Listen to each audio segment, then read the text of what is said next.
the west. Sure.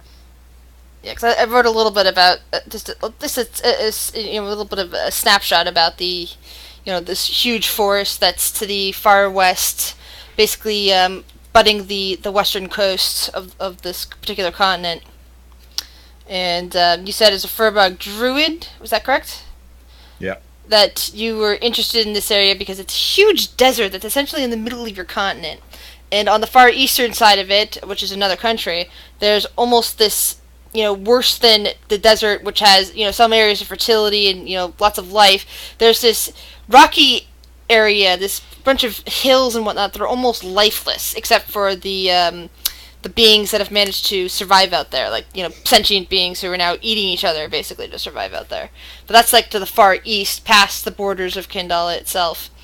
This is something I imagine that your character would know about, simply because if he's being drawn towards the desert in the first place, he probably also knows about especially the Deadlands to the farther east. Okay. So that seems like a reasonable assumption to me. And I think the best way to start is that since the other three characters kind of know each other loosely, or at least the other two both know Naps. Like Naps is like friends with both of them.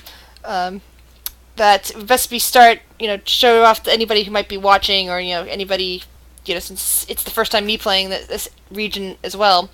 That we start with your entry, the Furbugs, into the city of Candalla Prime. Okay. Alright.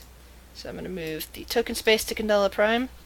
This is just a really loose map. It's not really showing any actual locations, it's mostly the tiers. If you need to do a lot, I did plenty of stuff in Theater of the Mind, unless people want better, more detailed maps. At which point I tend to find some that would work for it, or spend a little time working on them. But other than that, I do like Theater of the Mind. So from your hand, you would have been traveling for quite some time, probably weeks, possibly an entire season. If you take a look at the where is it? General Lars details, seasons, or I'd use seasons on this world instead of months, just because all those months in there. If you have to name them every time, it's like kind of annoying.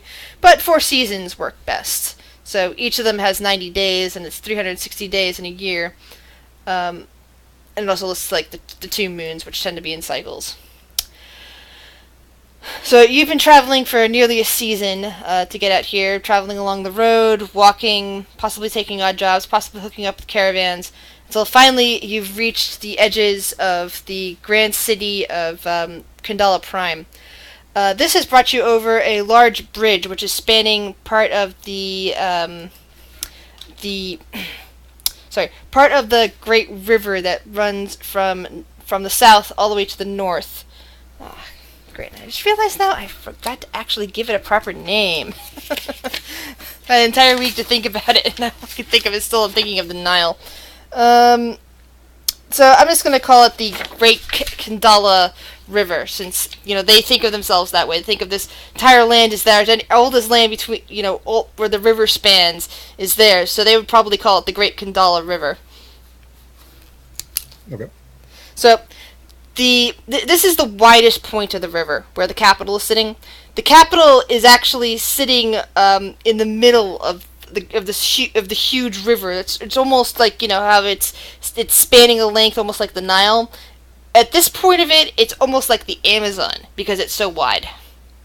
So it's wide enough that it basically has a huge landmass in the middle of it, with this giant pyramid that's just kind of rising up towards the sky, where you can definitely see, basically each layer is almost like a town into itself. In terms of the size, with the dock ward being, since it's on the largest levels, like the largest of all of these particular wards. The dock ward is pretty filthy because down here you have the main part of the peasantry. You have like all the lowborns, dock workers who don't usually make enough money to care about such things as cleanliness. people just fishing off the sides of that. You can kind of see this as you're coming across. But there's also, the traders and caravans that are coming from elsewhere, from different parts of this particular kingdom, from different parts of the country, coming from towards, from where you came from, towards the west. So the various caravans in front of you are like splitting off into different locations, like going off towards various warehouses to unload their goods. You can also see almost directly across from the bridge, like some ways away, but you can see it because there's a grand opening in the streets for it. Huge stairs just heading up towards the tiers, and the stairs in front of you, which is represented by this right here. If you can see this on the map, is clearly guarded by what looks like lizard folk from your perspective. Like they're standing there holding spears, wearing armor, just standing at attention. And every once in a while, somebody comes up to them and like shows them a piece of paper, and they either wave them up or prevent them from going anywhere. So clearly, they need you need like a passport or something to allow you to go past.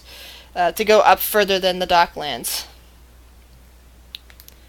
What would your character's intention being in coming to the city? I mean, I'm not sure how much experience a Furbug has with an actual city.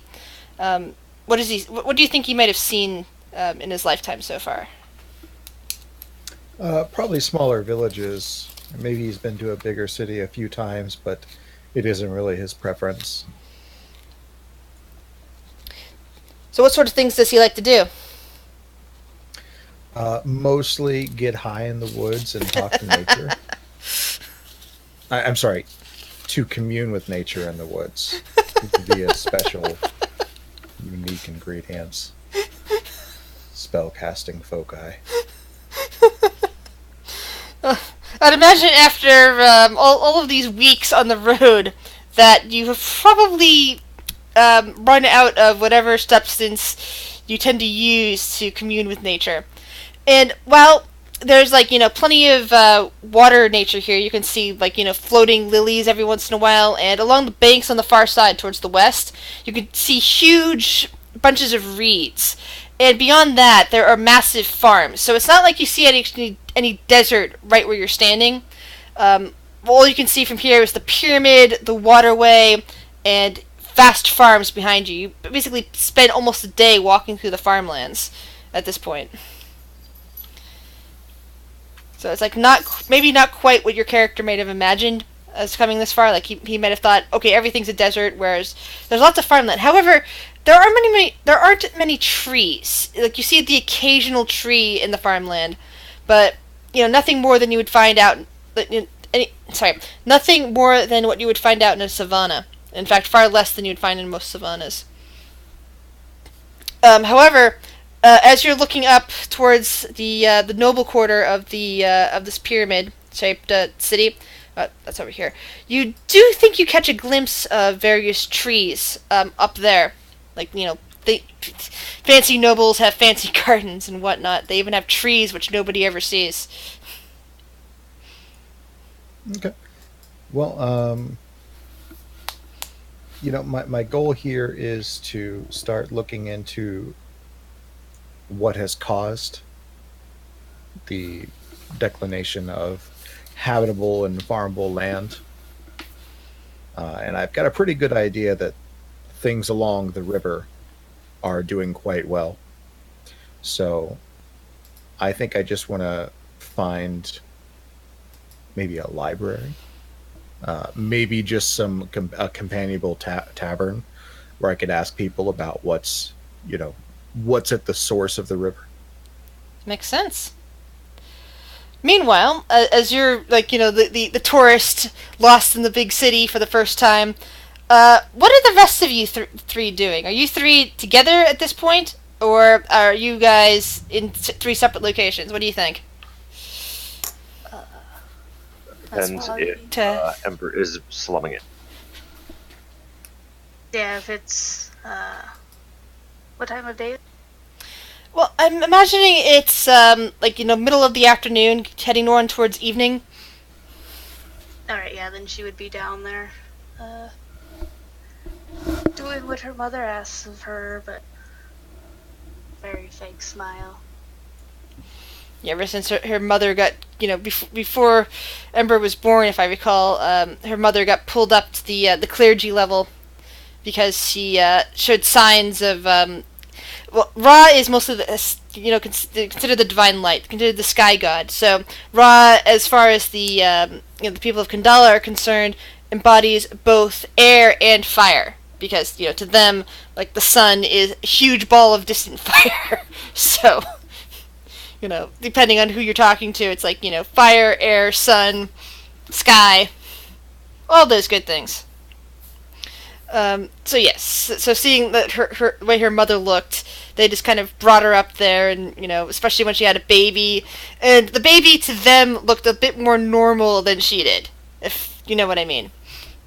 Because to them, people like Max, for example, are unusual. Because Max has a little bit of hair on his head, because, he's, half orc and everything.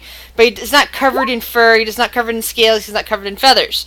So to them, he's odd. And they kind of lump everything that looks like that into the category human. So poor Max has probably been called human all his life. But Ember, on the other hand, does have some features that give them pause, and she wouldn't have been labeled human. She might sometimes be thought of as, some unusual form of kobold, perhaps, or maybe a dragonborn with unusual features, or something else. They've never been sure what to think of you, but they do kind of, think better. The majority of them think better of you than they would necessarily, like, a human. They would of a human in their city.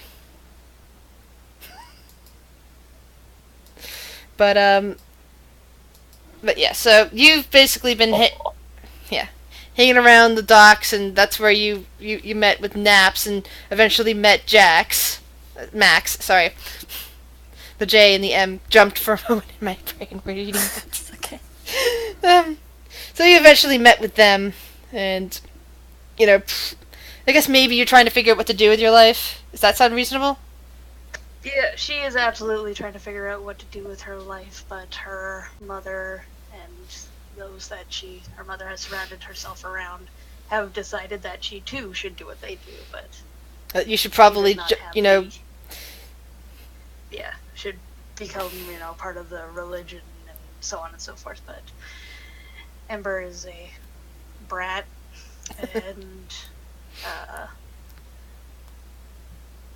isn't very skilled in healing and is more skilled in lighting things up. Well, lighting things on fire is good for, heating up soup. Like, I imagine you spent time in the smaller dockside temples and shrines where they basically have soup kitchens there that are open to everybody. That's like, so a lot of the local poor get fed there, and some of them even feed the rat folk population, who at the best of time are barely tolerated and confined to the docks and lower, and at the worst of times are exterminated like rats. So the rat folk are barely spoken of, even though you occasionally see them there on the docks. But I imagine the best of the best of the temples don't turn away even them. For giving out, soup and bread and whatnot. Yep, and she's done the charitable thing so much that she just, mindless reciting about them. Yeah. And as she's going around doing her rounds, Naps is just following her, trying to be the most helpful little servant she's ever had, and dragging Max along in case shit goes wrong. Oh, is he a bodyguard today? Yeah, he's just follow along. It's good. Yeah. If you're actually considered, if you're just like a non-official servant, then you can stay on the dock ward. If you're actually been consigned yourself to servitude to Ember, that does give you the advantage of being able to go up to the temple district with her. However, if members of her family accused you of various crimes, you could end up being executed. Yeah, he Very has quickly. not gone that route yet. Okay. He is just trying to be like, look at me, I'm super helpful. All right. I just wanted to make sure you were aware of the distinction on that.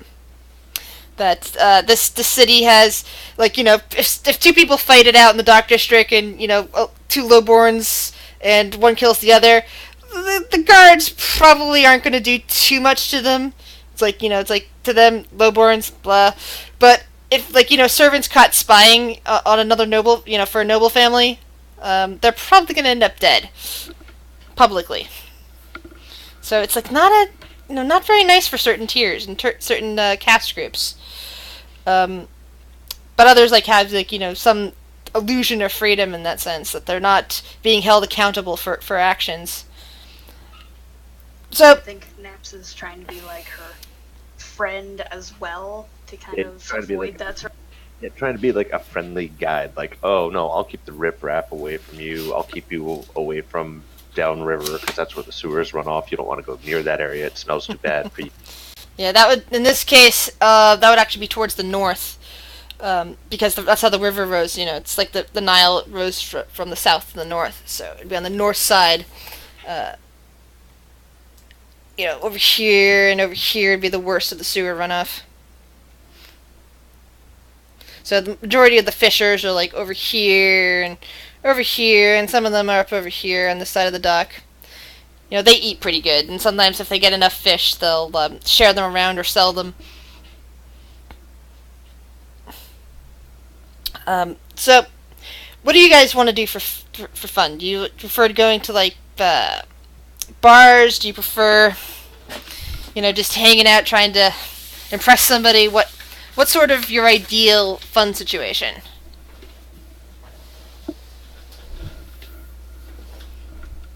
Well, Ember is a kid who very much is trying to find herself, so that involves a lot of bad choices. So anything that seems out there, and especially anything that seems like leaving this. And that means Naps is trying to do everything to keep her from doing that because he sees her as his in to get higher up in the social ranks. He's like, no, you don't want to do that. Do we meet when I try to sell her drugs? That's sounding about right. And also because she's looking around for interesting people. You're a furbug. You're very tall. And unlike a potential dragonborn, which are rare but not quite as rare as humans, you're also very furry. Comparatively.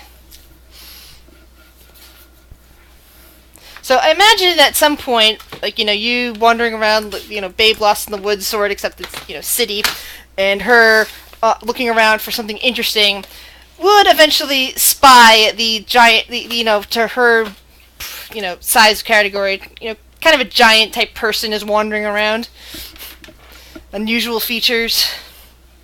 Doesn't look like any race that she's probably seen before. Yeah, and she would not hesitate to go up to them. No, this is bad. No. Max follows behind her because he's told to do that. So, Ticklebelly, what do they see when they approach you? Well, Ticklebelly is a furbulk, which means he's about 7 feet tall. But although he has a fairly muscled physique, he is kind of on the lankier side for his people. And he is surprisingly not very hairy for his people. But he has this overwrought, sort of dried out beard and hair that probably could use some proper bathing, since he's been on the road for a while and it's, passing through a lot of desert. His entire body has got about as much moisture as a few sheets of paper. But he's tall, kind of lanky, little muscled, and looks completely out of place here. Walks up to a market stand and kind of inspects his money to see if it's the right currency here. Probably isn't. Plus there's acorns and shit in there They don't want acorns. What sort of currency do you have? He's got a few gold pieces from the small villages where he's come from. All right. I imagine though that passing through the have you sorry. While you were traveling through the lands of Candalla, while you were passing through any of their small villages, did you buy anything? Mostly I just had to buy water. All right. So at some point, somebody would have helped you exchange your gold currency for the local gemstones, stating that gold is often confiscated by the nobles, and you probably don't want to be walking around with it. So they probably would have traded you for the identical amount in gem currency. I take said gems. I try to overpay somebody for something like that I think will. Oh man, is that cactus suds? I hear that'll fuck you up. The kindly little cat person behind the stall kind of grins at you. Says, "Oh well, if that's really what you want, maybe you want to go to the nearby pub instead. They got some even better brew there. There's one down just a little bit down south from here, called the Laughing Hound." I will try that out right now. Thank you very much. As you look around at all, is your character completely oblivious, or does he notice things? Oh, he's super observant. He just doesn't always cool understand. Then you happen to notice the three people who are kind of staring at you. Ember, Max, and Naps. Go ahead and describe your characters.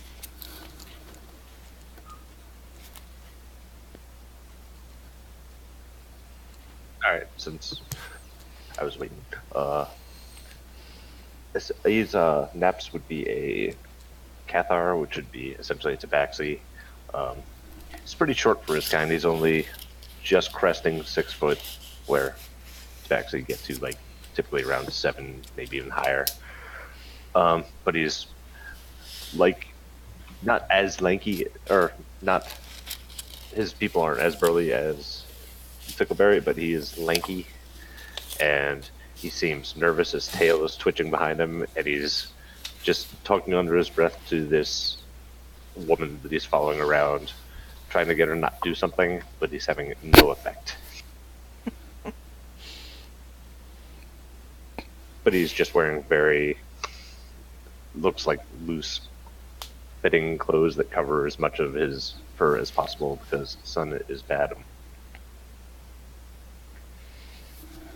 And Max, what about you? I'm bad at describing characters.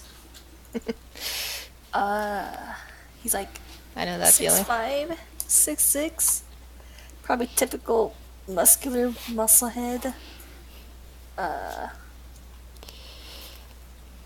guess he looks a little more on the human side, but he just mainly be standing an arm's length or however far he wants Ember to stay, just standing there and being told to look tough, so he's trying to frown a lot, but he just sort of stops frowning occasionally.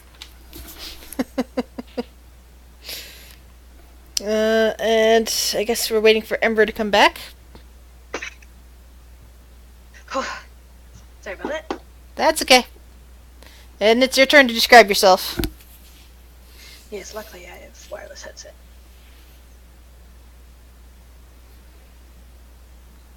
Alright. Ember is a little bit more flashy, whether she intends to be or not. Her hair in particular is what seems to gain most attention. It seems to be layers of yellow, orange, and red that are constantly. You seem to keep dropping out, by the way. Sorry, that's me. Oh, no, that's okay. I was running, so I'm trying to not breathe and. Oh, that's okay. No, I thought for a moment there that your microphone kept cutting out. My bad. Just me trying to not be rude. No, it's okay. So she has this long hair that seems to be layers of yellow, orange, and red that constantly seem to be moving about her head and back and shoulders, kind of flicking and settling, flicking and settling, resembling flames, and at a distance may even look like flames, but it is in fact hair. Her skin is very red, just red all the way through. There seems to be some oddities if you look closely, but she tries to blatantly hide those. She has very long pointed ears, and her eyes are just pitch black through it. She's wearing very nice clothing, but also notably wearing a symbol of Ra that very much clashes with her outfit, but she was clearly told to wear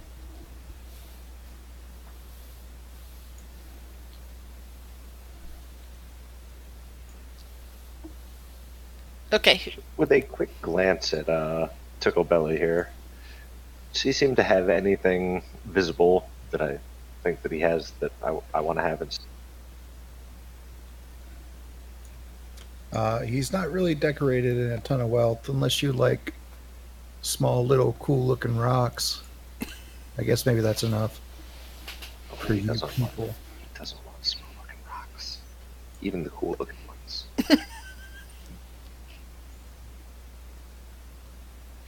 So, Ticklebelly, what do you think? You've got 3 people standing in front of you. Do you wish to greet them first, or shall Ember talk to you first?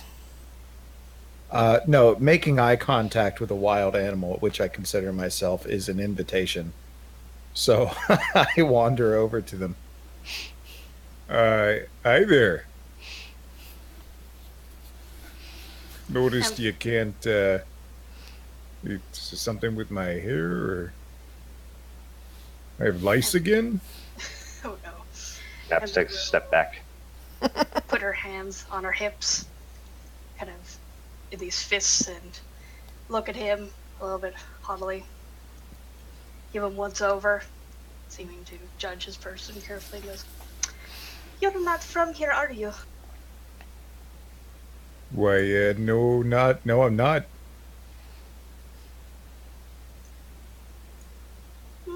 Where are you from then? Where am I from? According to what I figured you'd probably be from, given your character's background, your people probably just think of it as the Great Wood, which is the westernly woods way far west. Kind of live in harmony with nature and with awakened. The Great Western Woods is what I have listed on the map. You live in general harmony with nature, walking trees of all kinds, and even small kobolds that call the woods home. They leave you guys alone. You leave them alone. It's all good. Alright. Sorry. I come from the Great Western Woods. Been on the road here for a bit. It's a fine city you got here. Does she know about the Western Wood? Roll a history check. What's a woods? Me too. Yeah, you've probably never been told about places that far away, especially since there's no trade routes there. There's some trading with some of the other countries in the area, but the Great Western Woods probably wouldn't interest the people of this country, especially since anybody attempting to move in and log anything from that woods ends up dead really quickly, either from, attacks from kobolds, attacks from furbogs, things that just don't want people logging. So, basically nobody pays attention to it here. Alright. She'll squint her eyes up at him and kind of lean in a little bit as if trying to be intimidating, but she's far smaller than him. You go, I've never heard of this place. Is it far? Or are you making me this time? Oh, I'm not making it up. No, it's pretty far. It's been a bit of a trek. You walked here. Oh yeah, I rode some, walked mostly, jogged sometimes in the morning.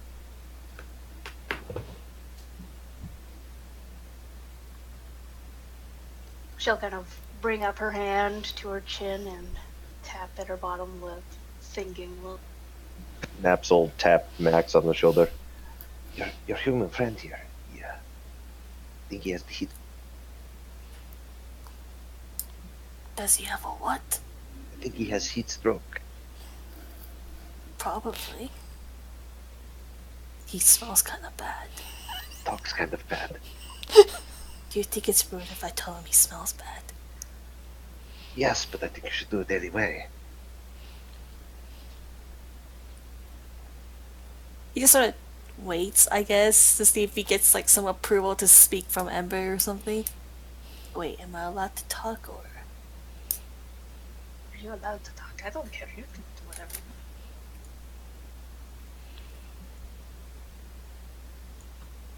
Well, I'll just stand here. Okay, I don't know if your friends realize this, but they talk out loud when they think. It's a little bit rude. Sorry. I'm not. Oh, they're fine. They're very helpful people. You don't have to worry about them. I suppose depends on the people. Now, about this place you're from. You will take me there. What? No, you must be back before dark. Am I gonna be paid if I have to go along? Do not entertain this. Well, I'm just asking because I mean I was hired to look tough, right? You're supposed to keep her safe when she's down at the docks, not go out into God knows what. Anywhere is better than here. So you, the tall, smelly one, you'll take me there. No, it really wasn't thinking about that. Sort of here for the moment. Might head out again, but probably not going home for a while. You don't want to be here. This place is nice, but there's so much more out there, I'm sure. Yeah, there is, and I'd like to bring some of it here. That's kind of why I came. Oh, you're wishing to do trade. Not really. Well, I guess it is a trade of sorts. Definitely heat stroke. She'll give him another once over, What exactly do you plan to? Oh, well, you've got this clear problem with your infrastructure here that revolves around all this greenery, and it just seems a real shame that it only extends not very far. Well, a lot of things tend to die a lot, so The greenery is where it's needed most to, with us. Just need a perception check still from Tickle Belly and Naps. Yeah. We're so perceptive. He is. Okay, so Tickle Belly. As you're having this nice conversation with the three of them, and apparently they don't notice, but you do, as a small furry hand reaches up and grabs at your money pouch and attempts to turn around and make a dash for it. I would like to grab him with a suddenly hairy bear arm and just kindly inform. Excuse me there, friend, but you seem to have mistaken your coin purse for mine. And I'm just gonna need to hold on to this. I love it. As you look down, you see terrified rodent eyes of a small rat person dressed in mostly ragged clothing, kind of wrapped around their bodies, mostly wrapped around their heads, and they immediately let go of the purse and just kind of start trying to back away, seemingly terrified of being suddenly grabbed in your arm. Max would like to step forward and ready to rumble. It's okay. It happens all the time. I'm sure just a mistake. You're from not here, so they likely think you are an easy target. Apparently. And you, and she'll point to the rat person. You had best tell your fellows about this because we do not want this happening again. The rat person nods quickly and makes a dash away, leaving the money purse behind. He just runs off real quick.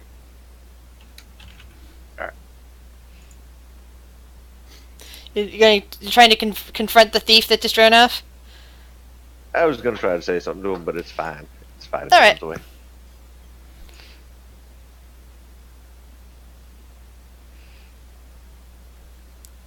Well, it's So- not. His arm turned really hairy. Is that normal? You're Are the all of human. You men tell us. not hairy? But it got really hairy.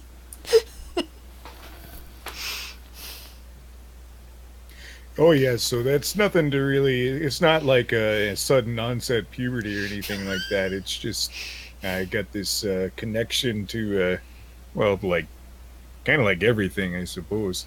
And sometimes I let it out when I feel threatened. Sometimes when I feel a little hungry. Sometimes when I nap. That's kind of a weird one. Not really sure why So- that happens. So your power is to get really hairy? Oh yeah, I mean, there's other stuff too, but yeah, that's definitely the first, second, and probably third part of it.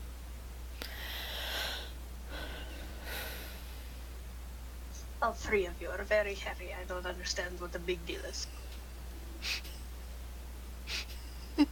Did you not witness this?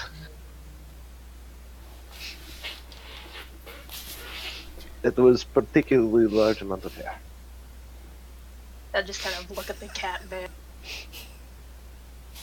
Oh yeah, everybody in my family's like a really hairy guy and gal, but not me. It's my name's Bearhild, by the way, Bearhild Ticklebelly. Okay, sure. Why not? I am Acolyte Ember. Max. The beast.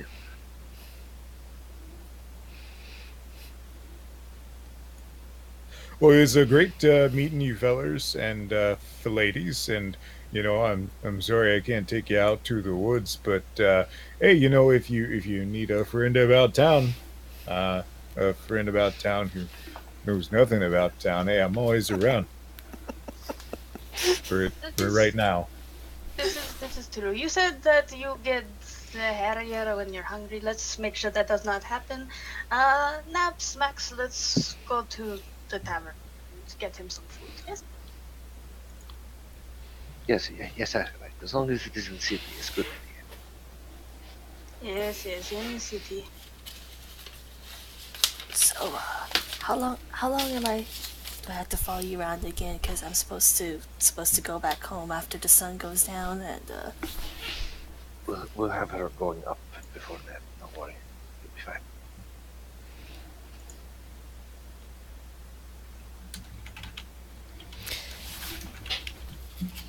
So, I imagine that you guys have actually been to the Laughing Hound before, the same place that Ticklebelly here has been recommended. It is quite near to where you're currently standing. It has a mixed crowd, a lot of dock workers, which generally translates to lizard folk of the more normal variety or crocodilian variety. it also has like some cat people like Napasil who live there on the docks, and sometimes kobolds show up in there too. Usually once the sun goes down,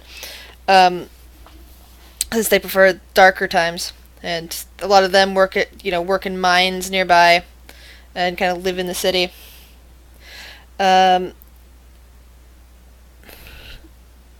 Says Dave about to find a tower that laughs. So you've been there. You probably have met the proprietor, who would be a a lizard folk with the rare condition of having 4 arms. However, this one happens to actually only have 3 arms. The 4th one is half there, half not, mostly stumped. And they just kind of get referred to as Stumpy a lot. You're probably not sure what their real name is, but they've learned to love the name. Sunbeat, you said? Stumpy. Stumpy for the missing 4th arm, or the half missing 4th arm. It kind of ends in a stump.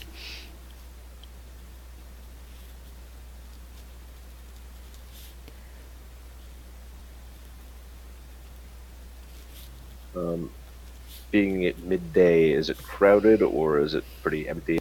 Well, actually, it's more of a mid-afternoon. So it's it's got a small crowd. Not that many people. Like there's a lot of empty tables, but it's not like it's completely empty either. There's the occasional drunk, the old cat man that's sitting in the corner, like slumped over a table. It's clearly already drunk and passed out at this time of day. There's a couple of lizard folk in another table playing cards. There are some of the from Tickleberry's perspective, he's probably never seen these before.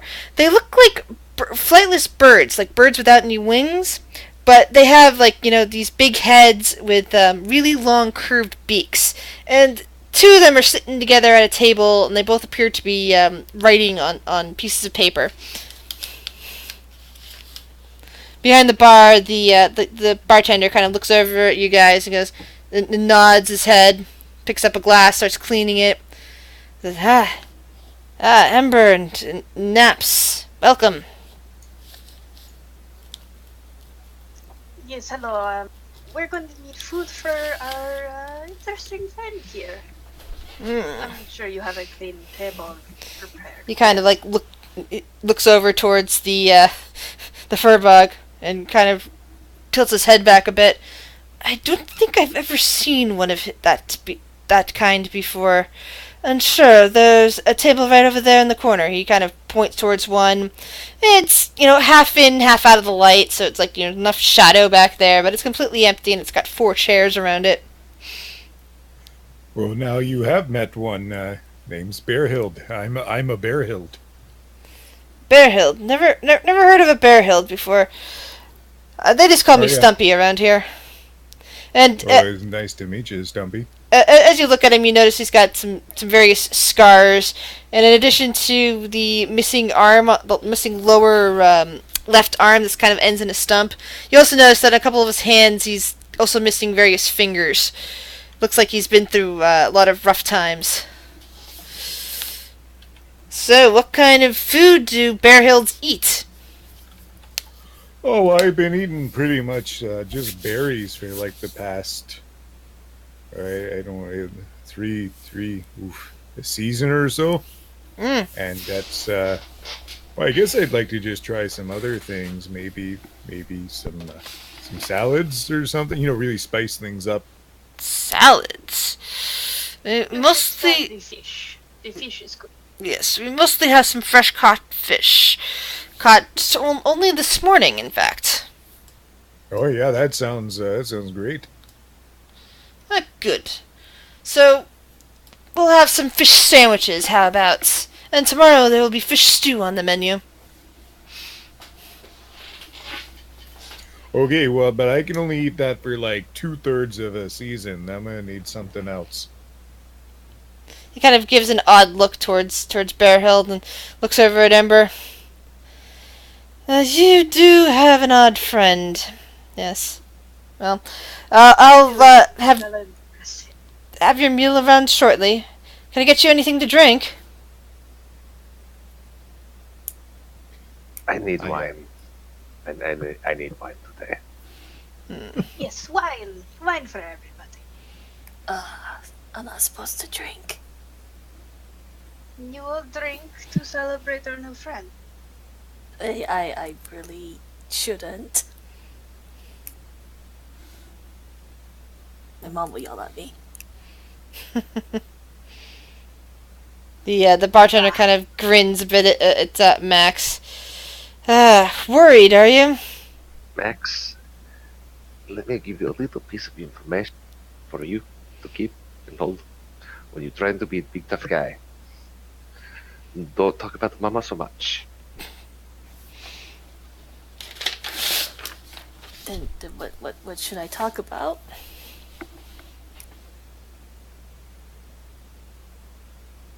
I'm going to go get the wine, so I'll be right back.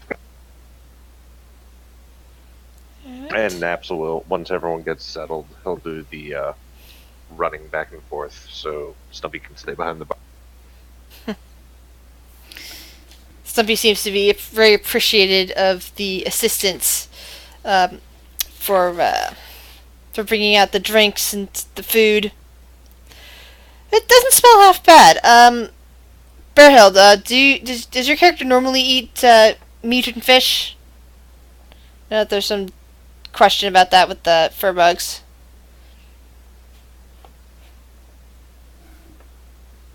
Sorry, I didn't hear that last part. Oh, has your character normally eaten fish and or meat in general? Yeah, he's not a vegetarian. Okay, I just wanted to check on that one. So it doesn't smell half bad.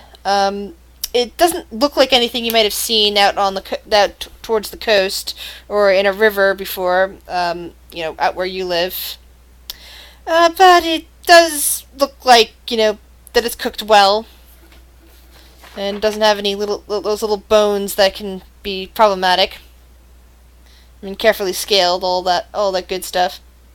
And it's just basically been, cooked, beheaded, scaled, deboned, and, fried up a little bit and thrown between some bread. I will wait for a moment or two before I start eating. I want to get a feel for how everyone else eats. Like, is this a place where, like, I put my elbows on the table and I just tear this thing apart? Or is this a place where, like, I use silverware? So far, you haven't seen any silverware on your table. You haven't even seen a napkin. But there's a plate. Ember just kind of grabs the sandwich and tears it. She doesn't have to be fancy. She's just, I do that, but with, like, less vocal noises because, God, we're not animals. well, half the party. Naps is eating politely, but only because Ember's here. Can Max just eat a sandwich like a normal person? All this talk about sandwiches, this D&D at its finest. I would like to persuade the sandwich. You can roll a constitution check and see if you're poisoned.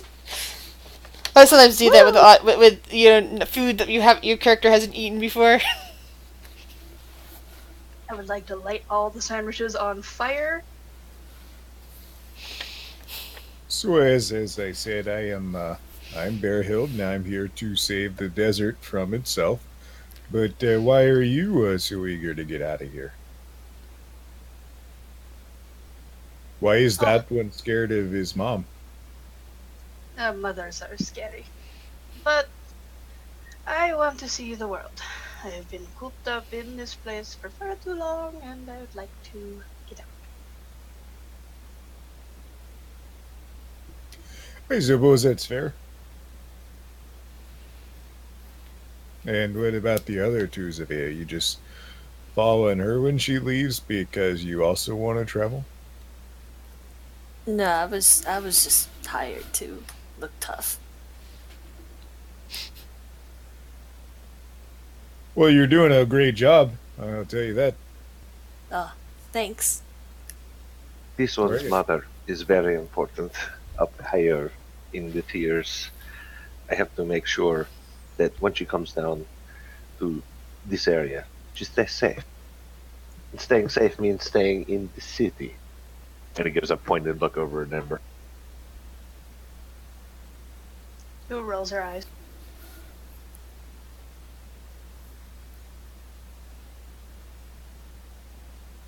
And exactly how are you trying to save a desert from a desert?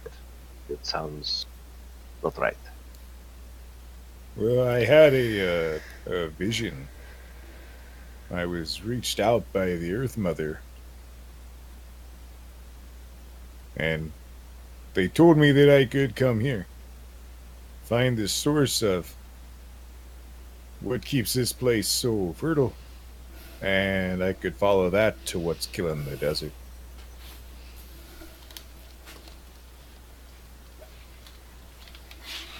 I don't get it.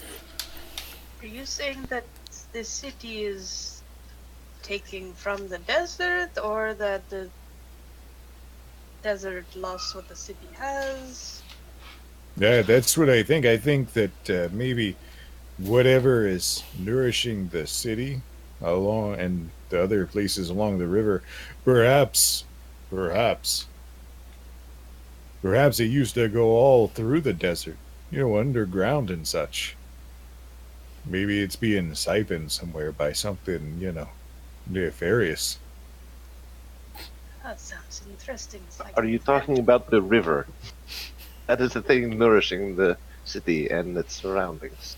Oh yeah, sure. Rivers, they stockpile silt, and silt is very fertile, and they can nourish a whole place. But it just seems like maybe my vision indicated there was some sort of foul play on a big scale involved.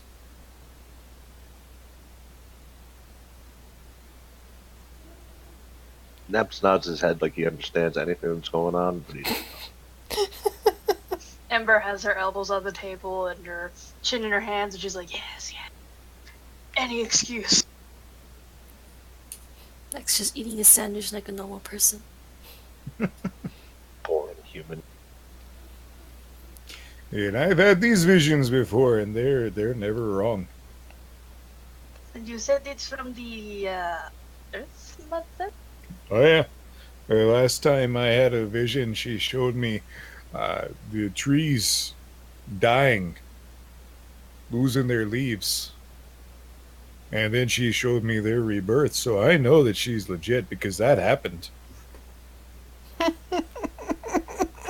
Oh fuck, I just ordered pizza. Okay, now that's a random statement. It's a pizza. Cocaine wasn't doing it for him anymore. Just kind of line of marinara on the table. He's Italian. Marinara, good stuff. Well, I have to make it special for myself because I've got food allergies.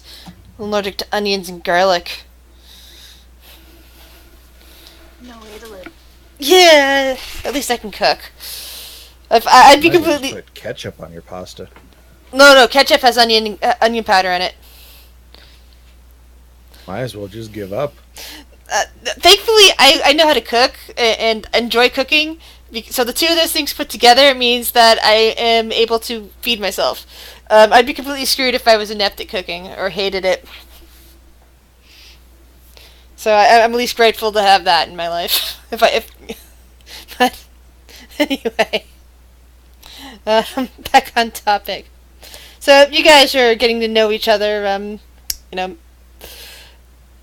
Bear, you've just basically been taken in by these three people, two of which seem to, know each other pretty well, and a third which seems to be mostly a hireling, but is, becoming part of a group. You probably have at least some money in order to stay. This particular tavern does have, a small, couple of rooms to rent. Nothing fancy, just really tiny, kind of, would be considered squalid by the D&D standards, so that would be a couple copper pieces a night. But the food's decent enough. It's like, well, I mean, this compared to, traveling on the trail and just eating berries all the time. I guess from Ember's point of view, this is like, this is the guilty food when you've been like offering like foie gras and really good filet mignon, and instead you're trying down on a burger sort of thing. This Or is like a dirty water dog. yeah, She is absolutely eating it because she wouldn't be allowed to normally. exactly. Because there's like very big standards, but it's not. At least you're not like a noble brat who wouldn't even be allowed down past the clergy level. It's like the commoners can't really get up very high unless they're like a bard or a servant.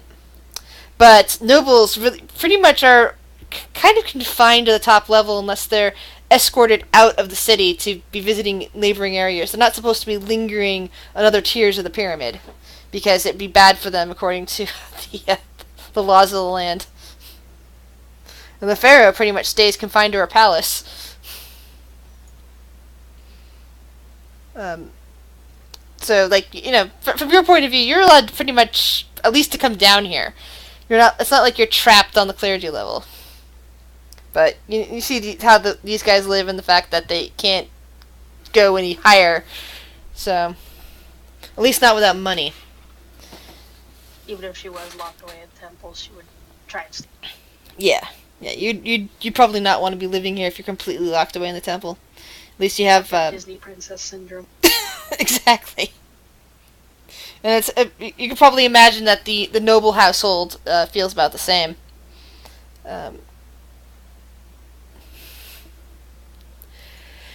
So now that you're So it's go Bearhill, ahead. right? It's Bear Hill. Yeah, that's me. What do you think the city is going to enlighten upon? Oh, I figured I'd maybe investigate here for a little bit. Head out into that there desert and reach out to the Earth Mother's guidance again. Hey, maybe I replenish the funds, try to find some work or something. Well, I don't know exactly what you think you'll discover here. You will be confined to this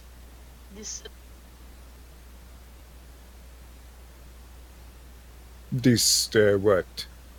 this level. Why? Well, you are one, not from here, and two, as far as I can tell, common folk. If not, they are one unwashed and all that. You will not be allowed much further. Well, I mean, I usually wash pretty regularly. It's just, didn't have a whole lot of showers. I mean, water's pretty expensive out here. Like, up until you get to the city. Oh, man. I suppose. And then I figure I'll just, go on up. I mean, what do they have? Like, checkpoints or something? Yes. So what do you need to get by them? You just need to look like you belong up higher? Ember. What you know, since you use it every day, is there's various like passports and basically symbols. Like for you, your clergy symbol helps you get through. But there's others that have passes like for servants, or there's like the various guilds, like the Anubian Guild, who work as judges and death dealers. The people that deal, the Anubians are the only ones allowed to handle dead bodies. So pretty much anytime anybody dies, the Nubian is called in to carry out the body. So that means that they get special clearance to go to various levels. They're also the only ones qualified outside of the nobility to judge, to pass judgment on others. So they have to sit in judgment of people. Another group that sometimes goes up and down depending on their clearance is the Selenans. They're the ones wearing the snake hoods, the cobra hoods, the cobra masks. They do all sorts of like odd jobs and such like that. They're also legally allowed to get away with certain kinds of what most people consider murder, but is technically assassination. they're the only ones permitted by law to do this, and if anybody else is caught doing that outside of the docks, because sometimes, people die on the docks, nobody really cares, unless they're, a noble or something higher up, that, yeah. So they get called in for special reasons. Although you really don't want to see them yourself. Like, you'd probably want to stay away from them personally, just because they, have a bad rap that way. Now, performers, you know from work that most people need, like, money to get by the different tiers, so to break into different stratoms of society. Performers, bards, people with acts can get special permission if they first charm somebody in the clergy, and the clergy can then speak for them to bring them up. But it's like, it's one of those things where if you say you're bringing somebody up that's a bard, and then it turns out they're not, you could end up being confined to your clergy tier. So I imagine that you would want to not use that unless you had to, if you were going to be lying about it. So pretty much money, or there's also, let's see, there's a festival in the middle of spring that pretty much opens the big flood times, when, like, a lot of the waters and silts gets washed up and down the river. At this point, there's, like, a huge festival. People are, like, very happy. They're, like, they put together well, not exactly the big feast that you have, like, towards, like, harvesting season, but they have, like, special performances and various interesting foods, like, smaller foods instead of, like, feasty foods, like, special sugary or honey really foods, like, pastries and whatnot, would be made for the nobility. And there's usually a special lottery for the common folk, where there are tickets. Usually you put in, like, a couple coins, you even need some coppers into the thing and get a ticket to come up and join in with the festival up on the nobles' quarter. Of course, you have to be on your best behavior, because if you mess up, you could end up in the sights of an executioner, which again is what the snake peoples, the snake masked folks, the Selenans, have a job to do. They're the executioners. They're the assassins. They're all that sort of good stuff, quote unquote. That is another way to get up there. And right now it is early spring. So the festival is probably in... Oh, let me consult the dice table real quick. I'll find that out. So it's actually about 29 days away. So it's early spring now. The mid-spring festival would be in about 29 days. At which point there would be a lot drawing for to come up and visit the noble quarter. Now there might also be other ways of getting up there. Like, there might be opportunities for extra performers, or even extra servants, like, just to work the event, cooks and wait staff, that sort of people. Along with other people who might be called in to help out with the festivities.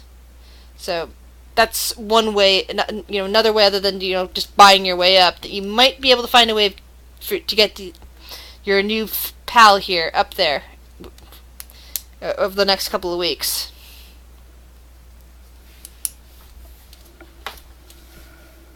Naps, as they're discussing, starts cutting the sandwich into concentric sizes. Starts stacking them up until they're like 7 little layers, resembling like really shitty pyramid. He looks at Tickle Belly over here. It's like, this is where we are. This one, very difficult to get to. This one, you will not get to. This one you will certainly not get to. This one is impossible to get to. And these other two, don't even think about. What about doctors? Healers? You'd probably find them at the at the various smaller temples and shrines around the dock ward, places where Ember has spent some time, and her mom spent some time way back when. Usually, lesser clergy come down from from the main temple level to work in them, to help heal people, along with making sure they're fed and and whatnot. They don't want plagues spreading by allowing disease to run rampant. Although that sometimes still happens inside the sewers. But healers aren't allowed up to levels. Well, no, healers are the people in the the healers would be the members of the clergy, so they are up in the upper tier, and if they need to heal, they would be in this tier over here, and if they need to, they can go up to the nobles and palace area in order to heal members of nobility. Or even a servant that fell ill, that was the healers can be called for, that sort of thing. And I imagine the ones that come down here are like the Doctors Without Borders kind of people. Yeah, or they're the first year residents, or they're learning how to heal people by being thrown into the trenches. And then later on, they can go into private practice and only take care of the rich nobility, that sort of stuff. We could probably find you some down here, but if you're looking for big information for great world-changing events, I'm not sure how much luck you're going to have. Well, you guys are allowed up. He whips his hand up and points at Ember. She is allowed. Well, I'll tell you what. If you help me find this information, I will maybe somehow tell you about where I've been that's gonna be fun for you to travel to. I think Ember might still be AFK. I think Bailey might get a kick to the throat. It's possible. I can do it. I'm fucking trained. And if I can't do it, Jay can. I mean, she's tiny. Like, all you gotta do is shin kick. You're all right. You're getting her.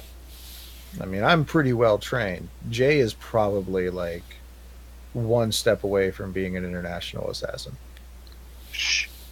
Don't say that shit, because she is, you're dead.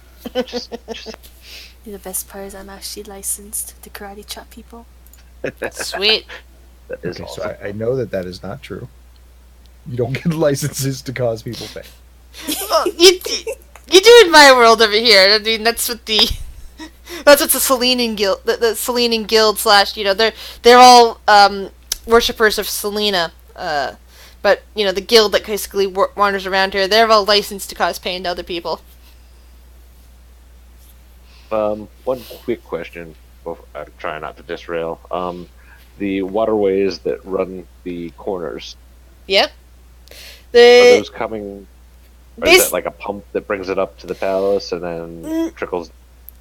From your perspective, you don't actually know how that works. All you know is that water cascades down from the noble quarter, from the palace itself, and comes down at each corner, back down into the river.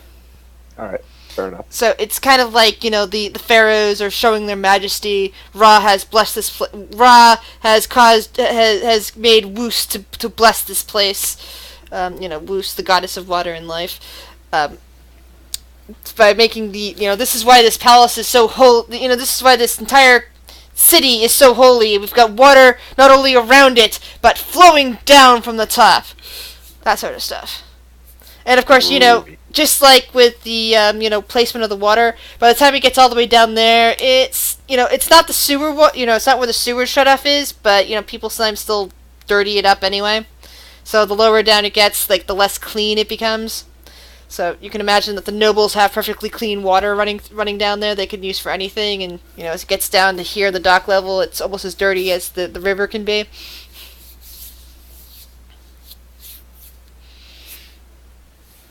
Sorry about that. Some waves of sick going through me. Oh, I'm so sorry. I still want to kick you in the throat, but I hope you feel better. Yeah. Yeah, one of the players of my Sunday game is also sick this weekend. Actually, was just telling me about how she was just trying to keep down some broth recently.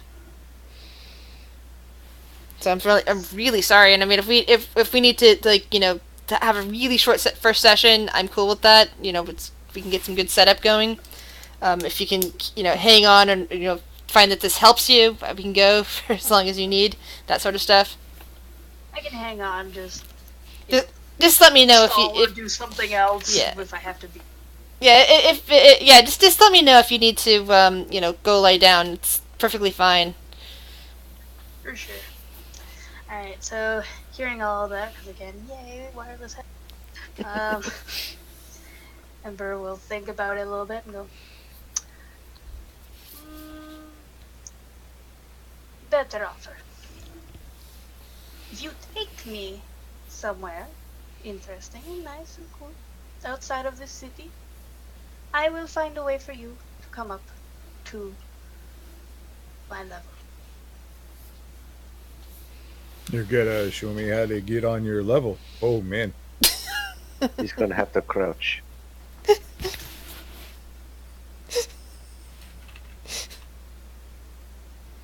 I mean, you just want to go where outside the city? Anywhere. So long as it's outside the city, I will have. But I want to be more than just like a few steps outside the city. If you do that, I will light you on fire.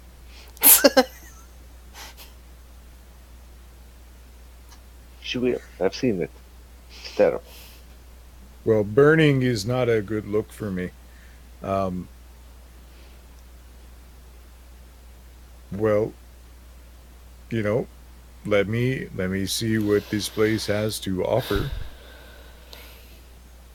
and I will see if you're interested in going. I am interested in going anywhere. But you must promise to this deal before I start putting any effort into it. Does this place, or have I seen, a job board? Dungeon Master. All right. In this particular tavern, there's kind of like a little bit of not really a job board that you might have seen in some other towns and whatnot. There's more like a few scraps of paper right by the bartender's level. Like he's got it like how like those pillars on bars, where it's kind of a wall sort of thing, but the bartender can walk behind it and do stuff like you can wash dishes and whatnot, but you can barely see what is going on back there. He's got a corkboard with a couple of things nailed into it that he can access and tell off to people if somebody's looking for something, somebody needs work, that sort of stuff. You'd have probably have seen it out of the corner of your eye while you were up getting drinks and food earlier. I go and check it and see if there's a job that takes one out of the city that I think a person like me could help with. I am good at 3 things. Creating various questionable hallucinogenics, making beer, and healing people. Well, if you tell the bartender that you can make beer, that would probably give you potentially offer you a job himself. But considering that wouldn't take you out of the city, that would keep you here in town. That's probably not what you're looking for. So Less useful than I would like. yeah. So yeah, Stumpy kind of looks towards you and nods, and it's like, you see the request board over here. I take it you're looking for some work while you're here in town. Oh yeah, I need something that takes me out of the city. Really? Well, one of our local apothecaries down here here in the dock ward is looking for some components that can pretty much only be found outside the city at this point. Although there might be some in the deep sewers, but you probably don't want to go there. Anyway, I look at Ember and I just for a moment I'm all for it, and then I'm like, yeah, probably not. So, well, most of the components are beast parts, if you know what I mean. Just, a few things that she once hunted down. Oh yeah, I can hunt things down. Are you a good tracker? I am pretty good, yeah. Well then, maybe this is a job board for you. And he kind of pulls out a little contact sheet and hands it over. Just go down to the local apothecary, and he rattles off some directions. It doesn't sound like it's very far from here, but it's winding down a few roads and some back alleys. And just look for the sign called the Quaking Owl. All right, I thank you kindly. And I will tell my companions, I'll pay up on my meal, and tell my companions here that I'm going to the apothecary because they have some work that might bring someone out of the city. And then I very quickly mumble, we're into the sewers.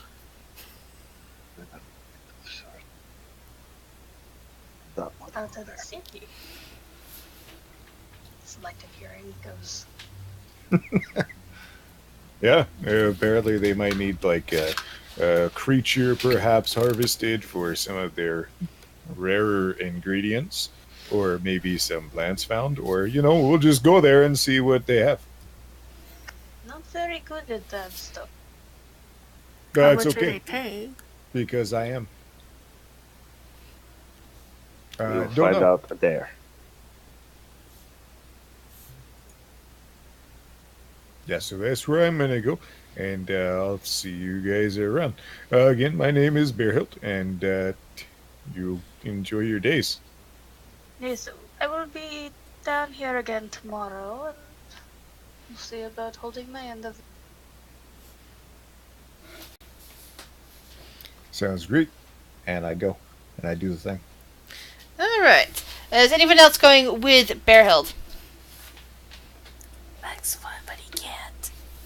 Naps will. They'll tell Max to make sure that Ember gets back up to the stairs safe, and he will go follow along just because he wants to overhear what's going on. Yeah, I shouldn't be seen, so I'll just make my way to the guards to make my way up so Max can go with the others. Alright. So, as after Max and Max has gotten to the directions to the apothecary. I'm sorry, I'm mispronouncing your name. Naps and Bear head off, and after winding through some rather darkened, somewhat underhanging, you see how the way the steps are working here. Well, basically, you get into about here, but you're still in the dock ward. It's kind of like partly underneath the trades ward at this point, where it's very dark. The sunlight doesn't even seem to reach this area, and you come across an apothecary called the Quaking Owl, and there's a sign that's pretty much, what you'd expect in terms of an owl. And the reason why it would probably be quaking is the fact that it's a picture of an owl caught in a spider's web, with a bit of a spider coming down towards it.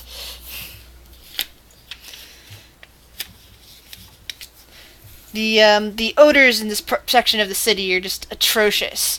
While you're no longer getting as much of the river smell, you're getting a lot more of a kind of a sewerish odor, which even overpowers whatever odors you've picked up on your time on the road.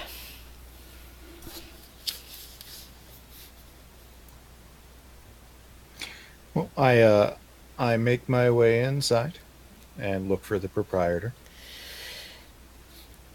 Now, you probably have never seen one before, but you see a tall, very humanish type woman with ebony skin and long white hair, kind of standing behind the counter, and she gazes over at you with luminous red eyes.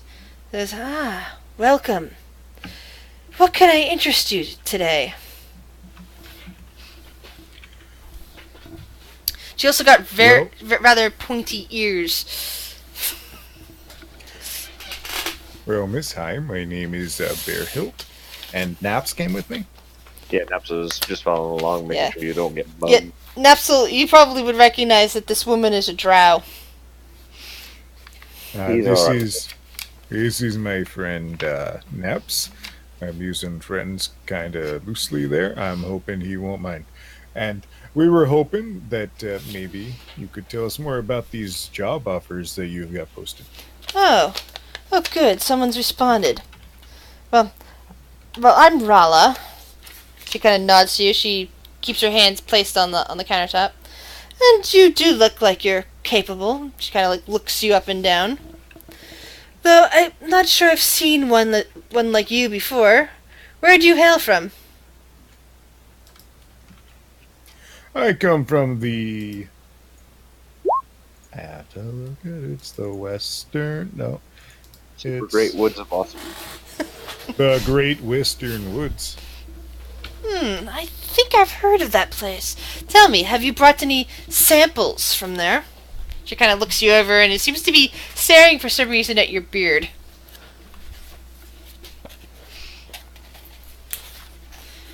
Oh, I didn't really bring much with me. Let's get some good berries.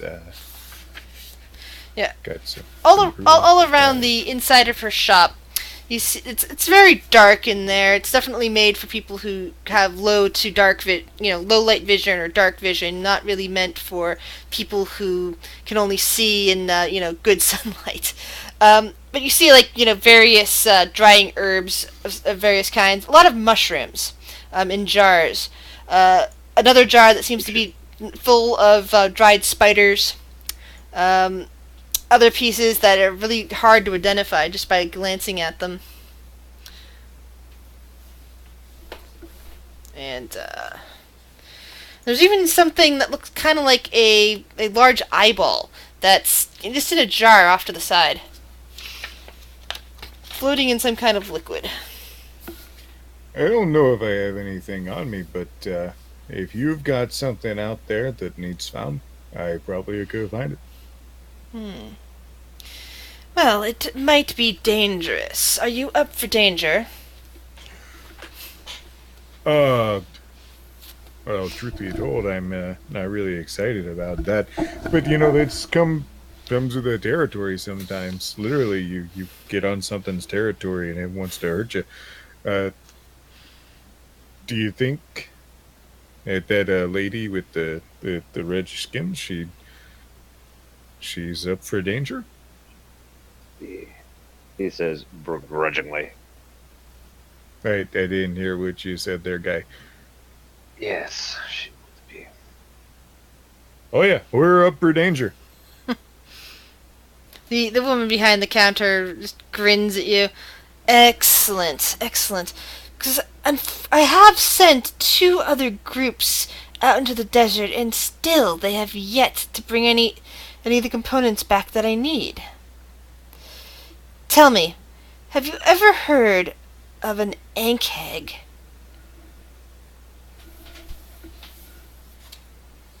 Yeah,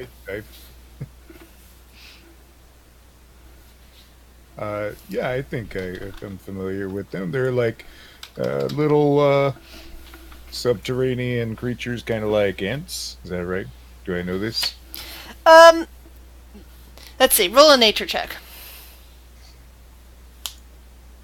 6.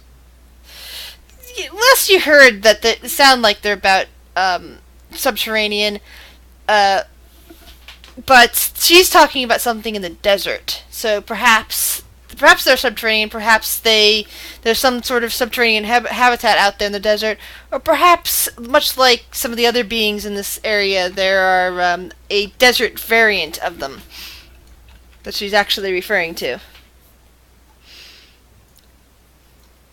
I'm sure we can probably get caught up on our knowledge a little bit before we head out. What is it you need from the creatures? Well, I do need a collection of their acid for a client, but I also need a few of their Well, this is a little bit delicate. It may require a little bit of precision, but they have these various tendrils coming down from their heads. It's kind of like pieces of their mouths that can be kind of brittle. I need samples of those. Like their mandibles and their acid? Mandibles, all kinds of mandibles. Like, I think they have... Let's see. She says, thinks for a moment. I guess you can call them all that. There's at least 2 or 3 sets. One really big set. I don't exactly need the bigger ones. There's some smaller ones, though, more delicate, that I need for something. She grins. I guess I not wish to discuss the something, just the acquisition.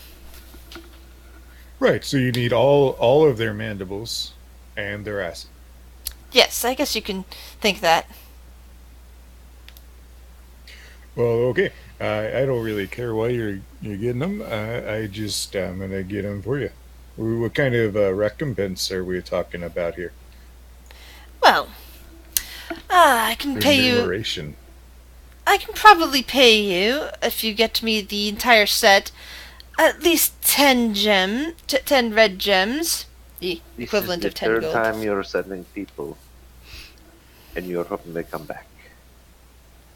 That's Surely more lives are worth far more than that.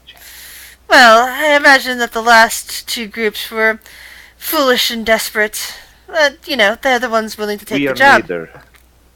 Then perhaps you will succeed where they failed. Yes, and which is why we are costing more. Then how much do you think you wish? He starts counting people. 20 at the minimum. She closes her eyes and thinks for a moment. Roll persuasion. And if these creatures, they nest together, maybe we could even get you more than one. I'll tell you what. For each set you bring me, I will pay you 20 gold, 20 red gems. Kind of gives like the subtlest of nods to Bear. Like, yeah, we just scored. He's not jerking. Antennae. She would have said 2 sets of mandibles, acid, and antennae. Sorry, I forgot about the antennae bit. I was looking at the picture and going, where the frick are their antennae? And then I'm reading the description over again and said, well, it does specify antennae, so they do have them. All right. I will try to hash out the details, see if I can get she seems pretty knowledgeable about Ankh eggs, so I try to get as much information from her. So I need to be able to identify their terrain, perhaps know what would lure them out, and see if there's any areas that she knows that they're particularly active. They tend strengths, weaknesses. Yeah, they tend to... Okay, so discussing with her, she's willing to tell you this because she actually wants the job done, and she says that they live a lot... They live in earthen tunnels, and they tend to live in areas bordering places like, farmlands. Over here it'd be farmlands. Where you live, it would be around the borders of the forest itself. There might have been the occasional Ankh attack. Now, from what she's talking about, she says that they tend to work as ambush predators, and they need the nice soil and the deserty type of area to live and make their nests underground, but that they need the more fertile fields of the the farming region to actually hunt for their prey. They'll go in and just pull livestock, pull people right up from under the ground, and just pull them under and drag them off to their dens. So the best place to look would be where the desert and the farmlands meet. Okay. I pay as best attention as I can, and I will take notes if I need to, and eventually head back to the inn.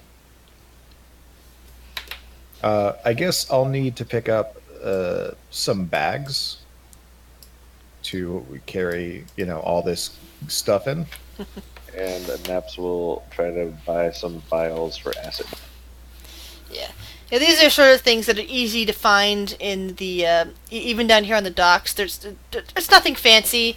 You find like one stall selling uneven looking burlap bags. There's nothing actually wrong with the bags. They're just not aesthetically pleasing.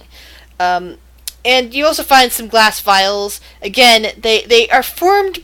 These ones are actually formed perfectly, but there's clearly some imperfections color-wise in the glass. So it's like they're not completely clear. They have like bits of bits of orange in them, bits of other things that look like they were embedded in the glass or in the process. So, naps and you're very used to this sort of thing. Having lived down here all your life, this is normal to you. But this is the way that the city works. Most of the goods made in the traders section, which is the second tier here, goes up to the merchant section over here, where mostly the more well-to-do, well-off people get to shop. It's not usually going to the people that live on the dock wards. However, because of this, anything that's not perfect during the making process tends to get sold down here in the dock wards.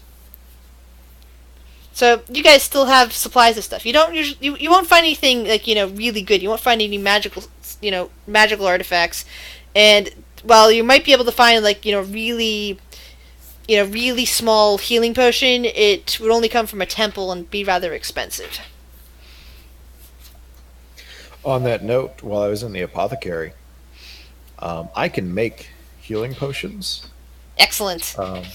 That's something a skill that most of the people living in this area lack, and that a druid would be great for.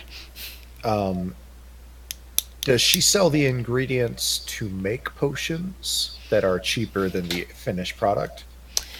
Cheaper than what the temple sells them for? Yes. That she would definitely be selling them at that, simply because most people around here don't know what the hell to do with them. So, how much would it cost to get the ingredients for a healing potion? Let me check. And I'll kind of always keep an eye out for good brewing ingredients and healing and potion ingredients when we travel. Do you already have your herbalism kit? Mm-hmm. All right, so we already got that. Yeah, so you have the supplies needed to make that. So let's see how much she will sell her supplies for. Because I'm assuming the base price is about 50. I'm just not sure how much I can save by doing the labor myself. Yeah, I'm guessing that's far less than that. The various components to make your potion with. I'm just trying to see if there's a good price chart in here. Because usually there's a price chart. Oh yeah, that's right. Never mind. So if the base price is 50, I would say that if you were to buy the components, you could probably get them for about the equivalent of 30 gold, which is 30 red gems here. But you might be able to make more than one. It really will depend on your stats with the herbalism kit. Of course, that being said, you could also completely botch it with a 1 and make no potions whatsoever with the components that you have. Yes. Here, drink this. I will buy it from you. I will keep that in mind. You can go Skyrim style and just try to harvest it yourself while you're out there. Mm-hmm. I definitely will keep out for good brewing ingredients and potion ingredients. But once I'm reasonably supplied, I'll go back to the tavern, make sure I've got a room for the evening, take the longest bath imaginable. I might just sleep in the tub. Right. So that particular tavern probably wouldn't have a bathing system. However, because of the location, however, because of the locations of a lot of this place, you can probably find some rigged up, somewhat clean, maybe occasionally a little bit of ickiness still mixed in, barrels or even little bits of showers that somebody's rigged up around the area of the spillway there. They just found some ingenious way of rigging up water pressure systems just to help some people out that actually want to pay for it. I make do. I'll clean it out, fill it up, try to heat it up. Maybe I'll pick up some saffron, some herbs, and try to make a stew, a Sa- Bear Hill yeah. stew. Saffron So is they smell really good. Saffron would be incredibly expensive out here. Maybe not saffron, but something that has to smell good to it, so that I can- Vanilla, that's still expensive too, but nowhere near as expensive as saffron. Yeah, I just find something that'll smell good. I'll pour some potpourri in there. All right then. So you actually get a decent night's sleep. You've cleaned yourself up. You've done your gleaming ritual. You've washed. You actually smell better than I imagine your new companions would ever expect. Naps and Max, what are you guys doing for the evening?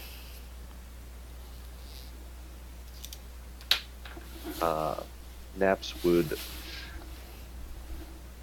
go around, see if there's any light work to be done for the evening, probably be disappointed that there's nothing going on, and then go home and try to figure out how he's going to keep Ember alive, and if he can't, where he's going to run to. Well, if you are going to be following Bear out of the city, there's plenty of options out there. Yeah, but he doesn't know any of them. Exactly. So they keep you down, huh? You have no idea what to do once you're outside of a city. Yup. Yeah. He's a house cat. Yep. So, Ember, what about you? Oh, Max didn't answer. Max is just doing chores at the house.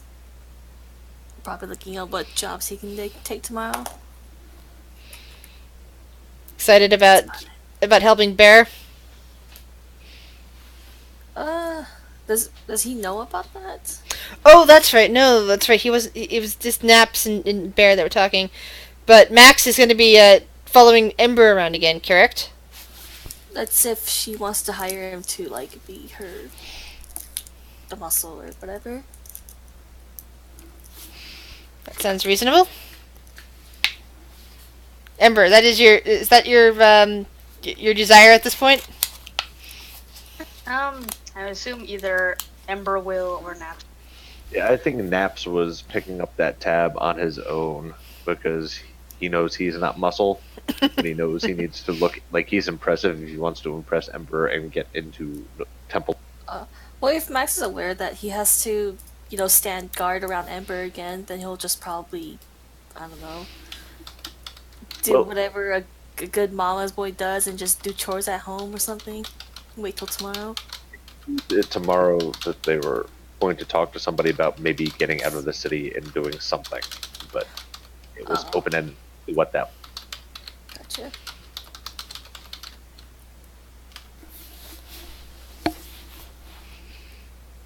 And yeah, he'll just probably do Max things, which is not a whole lot. He's a simple guy. And he's helping out his mama, isn't he? Yep. He's What an a good adult. boy. He's an adult, but not really. Love Max. I'm trying to be scary. Mama said I should look scary. Yeah, he'll probably say something like, "Yeah, I'm not allowed to frown anymore because I'm also that would just drive people away and not look at my reputation or something like that."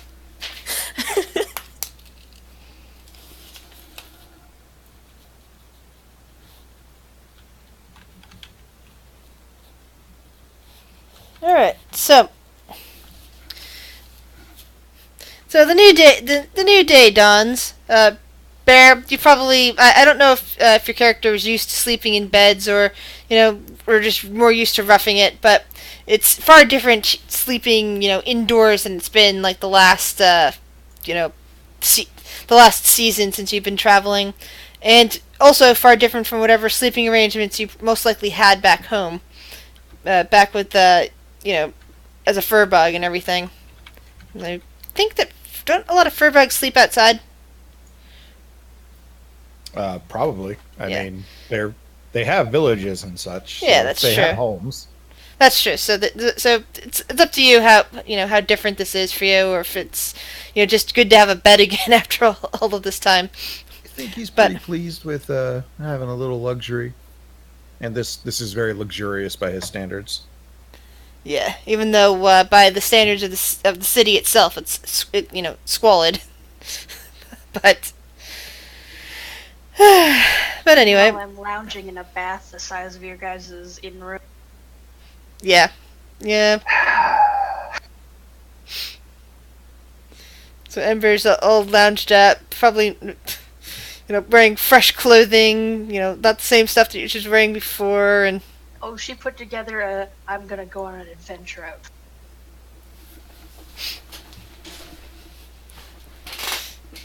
Probably her- Jiggles.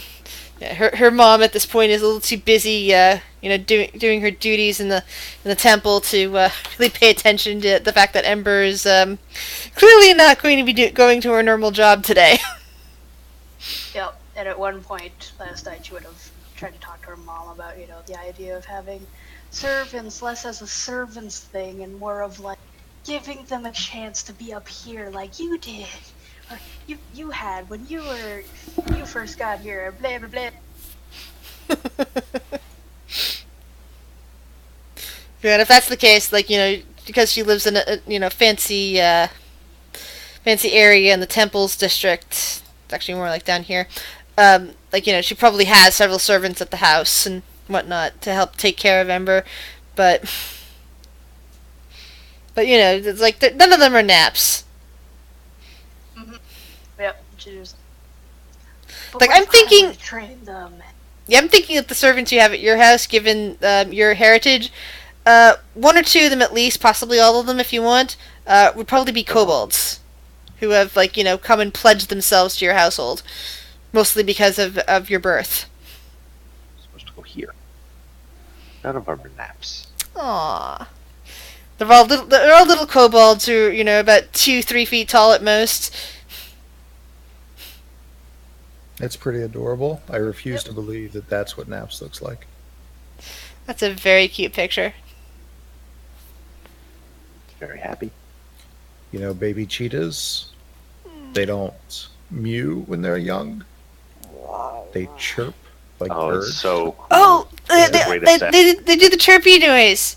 My cat used to do that to birds all the time. It's awesome. Sorry, didn't mean to derail. Oh, that's okay. Keep pictures never derail. They're just cute.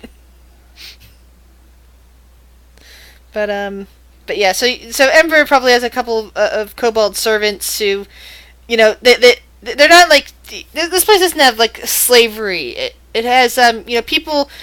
Servants don't have to be servants. Like if you're born into servitude, you don't have to stay there. You can always go down to the dock district. Or a servant basically officially pledges themselves to the person that they're serving, and only that person can tell them to go away.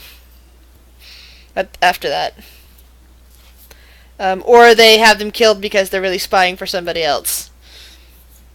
But Sounds good. yes. Ember will be like, I would like to have my own, kind of grow up life. All you have to do is sell her out one time, and you can live rich. yeah, that's kind of there's a lot of spies who embed themselves as servants or performers. All they have to do is secretly serve somebody else and not get caught for it. But basically, I'm kind of setting up for bringing them up here for quote unquote servant yeah. So Ember and Bear. Okay, so Napsel and Max, what do you do this morning? He'll wake up and head right over to the tavern. Stand at the usual place where he thinks Ember will be for his job.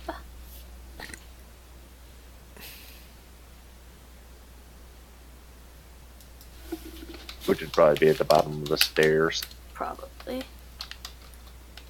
Ember will also be dressing in like a hood and some wraps the moment she gets down to the dock.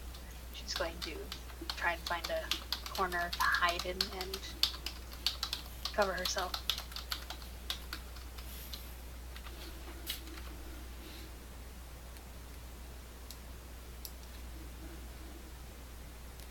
Alright, so, eventually when you get down the steps, you see that Max is there waiting for you.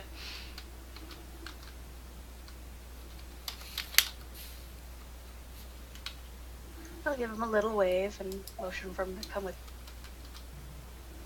He'll follow behind her. And she'll say, I need a little corner somewhere. Make sure nobody looks at it. Nobody tries to come into it while I am changing. You can't just like change in the bathroom or something. I want to try and blend in. If I go into an establishment and don't ever come out, that will be. Max would then shrug and just stand to block the corner or like a hallway leading to a corner or something. Like a really narrow alleyway, sort of. Some nook in the shadow. He'll just stand there and wait, I guess. Yeah, and she'll kind of try and switch a little bit of her clothing, wrap up her face, hood, all that, so she sort of doesn't look like her if people don't look into her.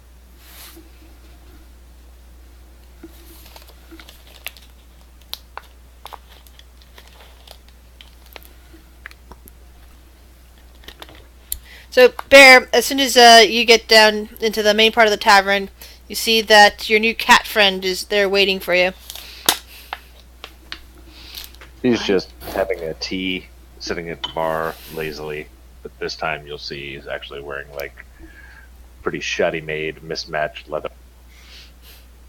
Why are you dressed up as a mummy?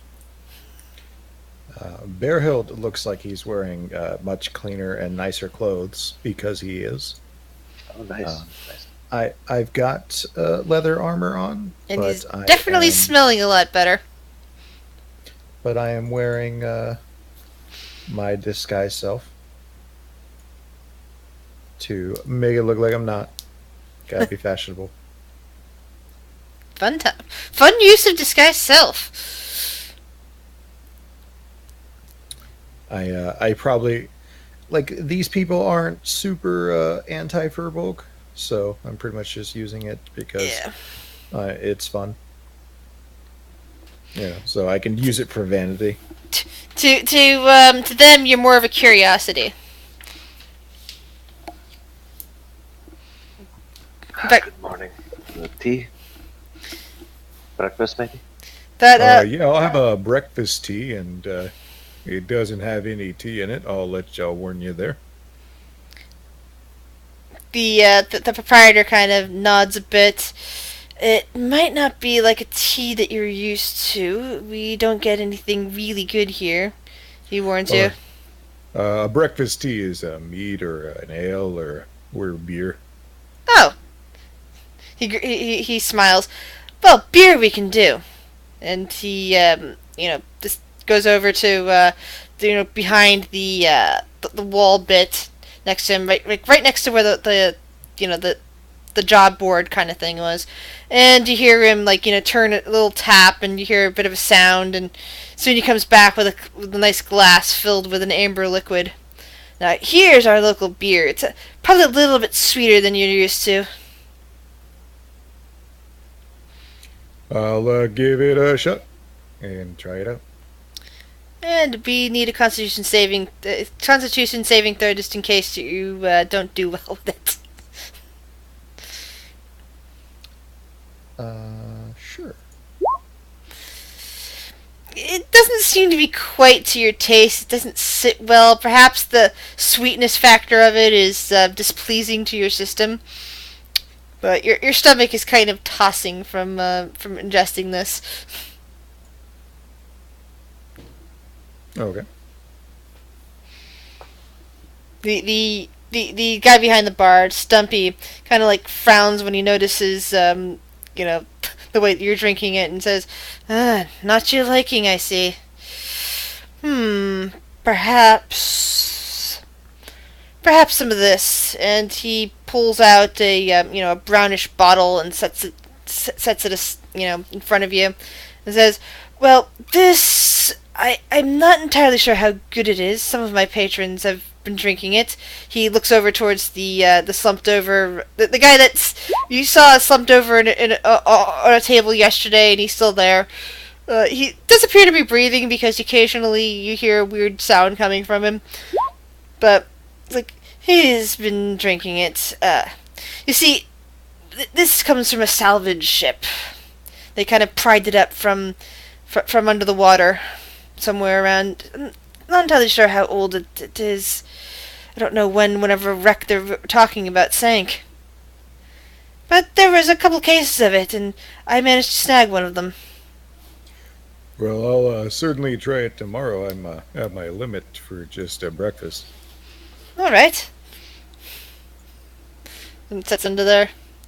So, Ember and Max, have you arrived back at the tavern again, or are you elsewhere in the city at the moment? We'll be making our way there, yeah. All right.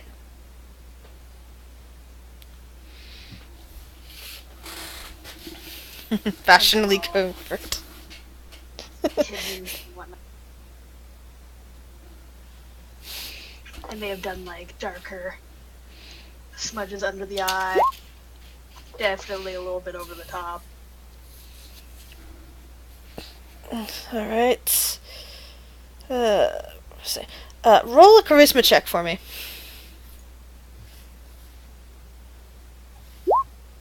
You've definitely pulled out the look you're going for. Damn right.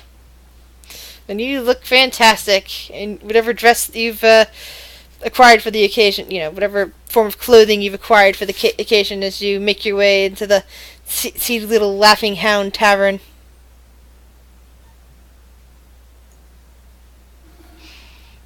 Too many belts and stupid things like that. Where you're like, oh, it's an interesting look, but definitely not. Not functional. Yeah, it has absolutely no function. The most functional thing she's wearing is the hood and the wrap around her. That's such a good idea. Such a good idea. So when you do eventually get to the tavern, you find that Bearhild looks a lot better than he did the day before. He looks freshly groomed. Naps looks about the same. Maybe in some shabbier clothing, if that's even possible. But the expression is the same. Whereas Bearhild looks like he's actually been taking care of himself. She'll make her way over to where they're sitting and sit down with. Kind of give them over. Well, you actually, you actually, changed how you. Trying to not have Changed how you what? You cut off? You look. Your outfit. Oh, yeah. I own more than one pair of clothes, it turns out. I know. It's surprising. Can't all be rich.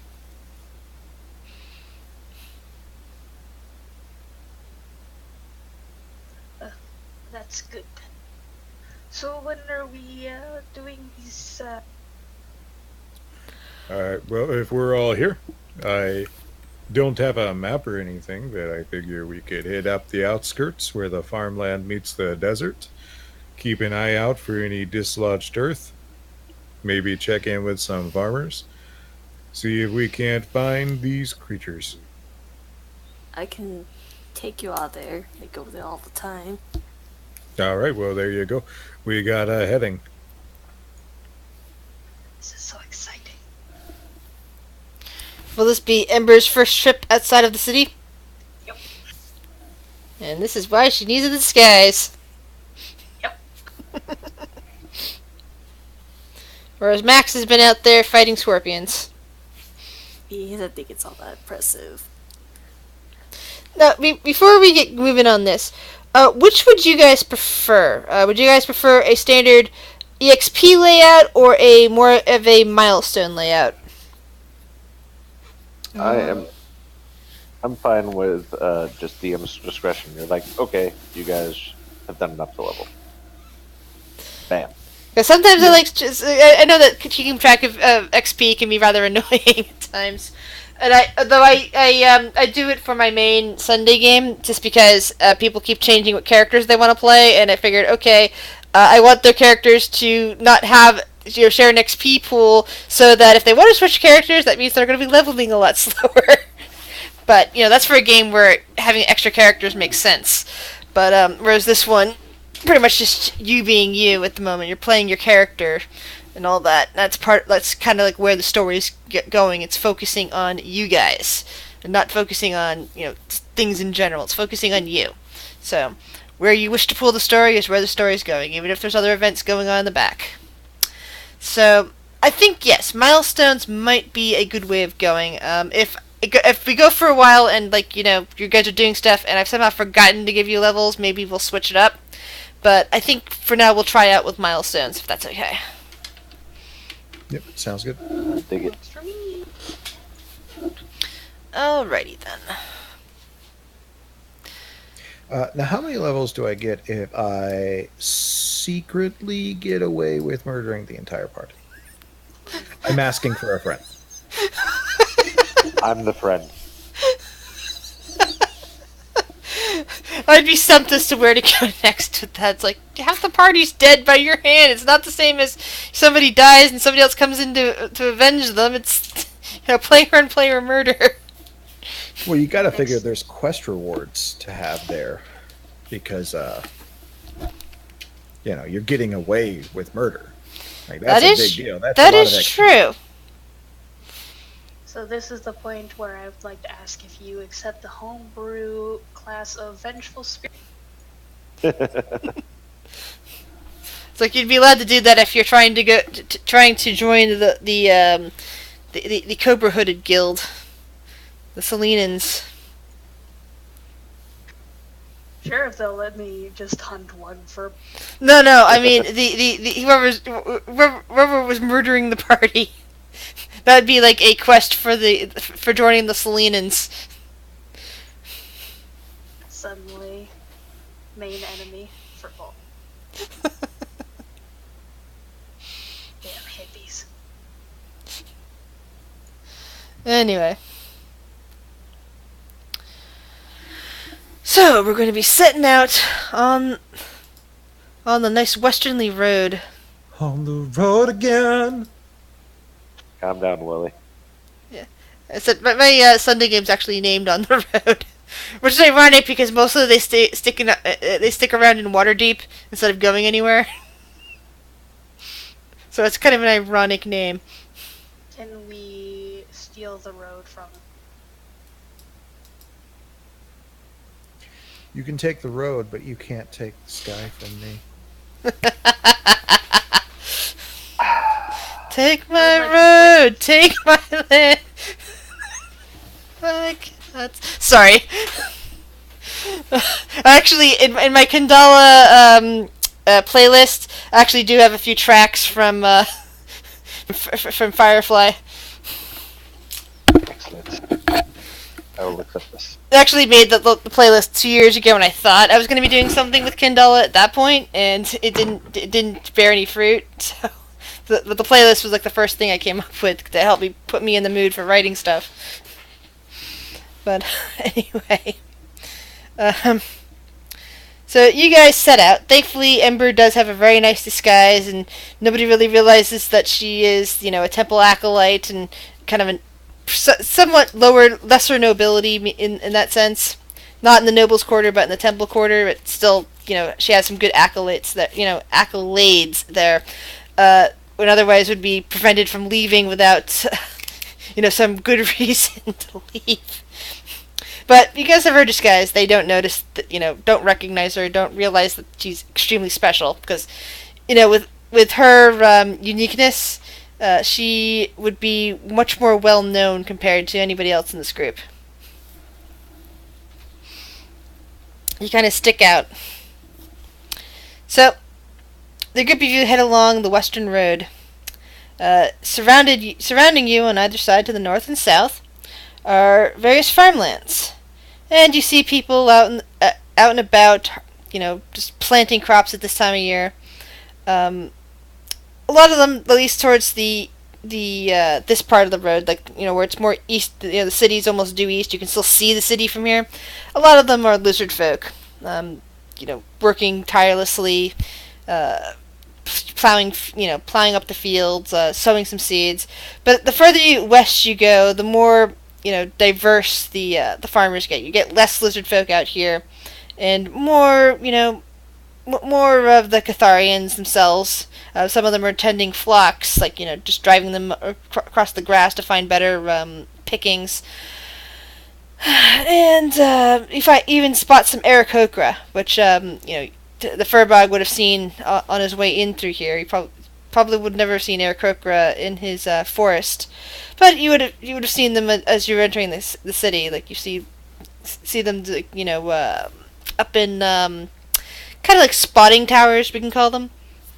These kind of like tall stone structures out in the middle of the fields, and the Aarakocras kind of light on top of them and gaze every which way. They're more like places for the Aarakocra just to sit down and rest for a bit as they're flying here and there.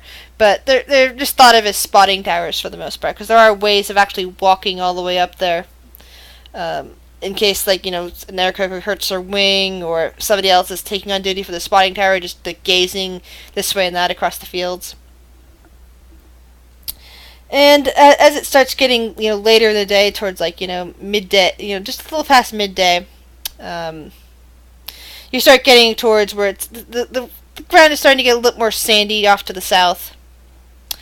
At this point, if you wish to find what you're hunting for, it's likely you're going to have to leave the road and just head south along the edges of the farm proper.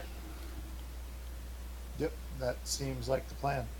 I'll take any suggestions Max has, but as we start to head off the road, I'll start looking for any obvious signs that the earth has been disturbed as a burrowing creature might. Any tracks, things like that. Alright. I have gone full tourist mode. I am not helpful at all. I just go looking around like, oh. Yeah, it's all very wide and bright here. You can't even see the city anymore. You've never been this far before in your life. Are the roads not stone? Well, the roads were stone coming down here, but now you're not even on a road. It's just you're on the spongy soil, and then there's very sandy soil, and you may not have even seen sand before. I mean, you've seen some plants up towards the noble quarters when you've been invited with your mom to visit a noble's house and whatnot, but you probably have never seen the sands before. But your mom probably told you about them. She's grabbing handfuls of it. It's it's absolutely distracting. I might have underestimated just how sheltered you were. His mother doesn't really like me going out past the walls, the river, whatever. But you've gone out before, right? Oh, this is my first time. Like really? Yes, I've never seen so much sand. And I'm just fascinated because we've been walking for what, 2 hours? Yeah, you've been walking for more 3 or 4 hours, walking down the road and all that, and now you finally hit the area where the sand is evident. Yeah, that's fascinating to him. The idea that you could be 3 to 4 hours from something and never have gone there. But then again, people live in New York City and have never been to the Empire State Building or to the Statue of Liberty. So I guess it all makes sense. Yeah, as a tourist who's never lived in New York City, I've been to both.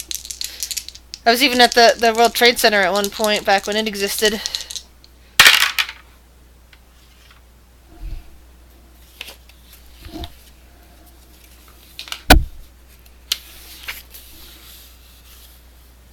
I'm not a tourist. I've been to all those places. Cool. So, Nobody fucking asked you, Brian. so roll I asked me. roll perception checks. Ba-da-ba-ba-da-ba. I have advantage on this.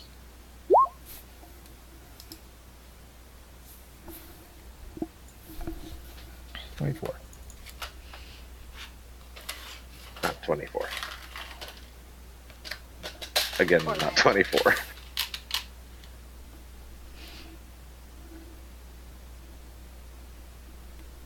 Yeah, you two are just like standing over Ember, and she's just like, "Who's there?"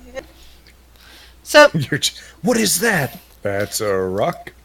so What is that? Oh, That's an old sandal. That's a scarecrow. So, as Ember, let's see.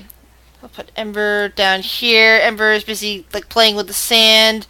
Arrange yourselves around her where you guys would be.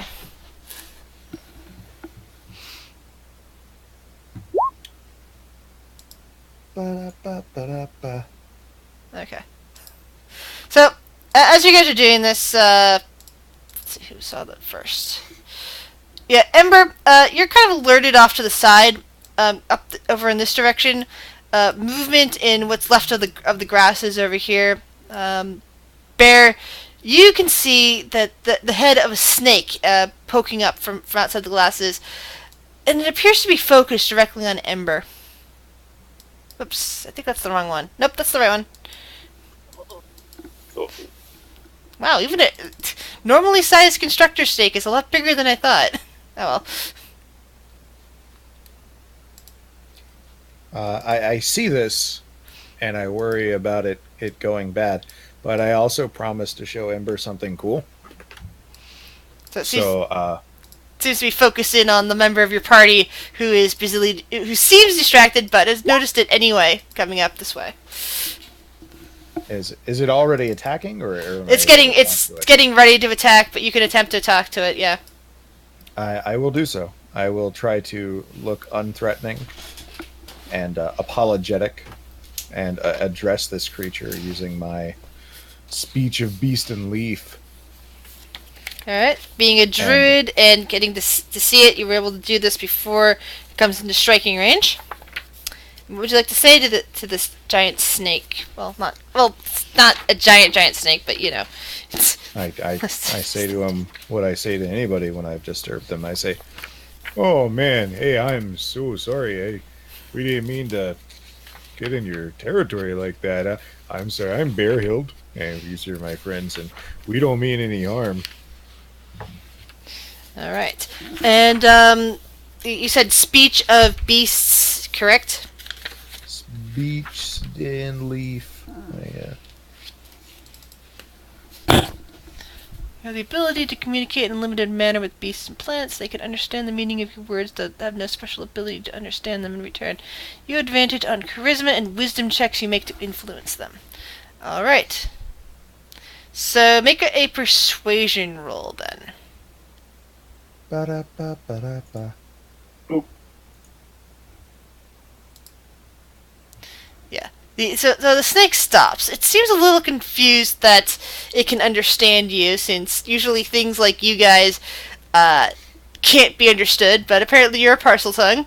So the snake just kind of stops. It gives another look at Ember, who's nice and shiny and radiant, and is giving off a lot of heat, which attracts snakes in, and it just seems to hover there for a moment, until it finally turns and starts moving away. Wait a second there, friend.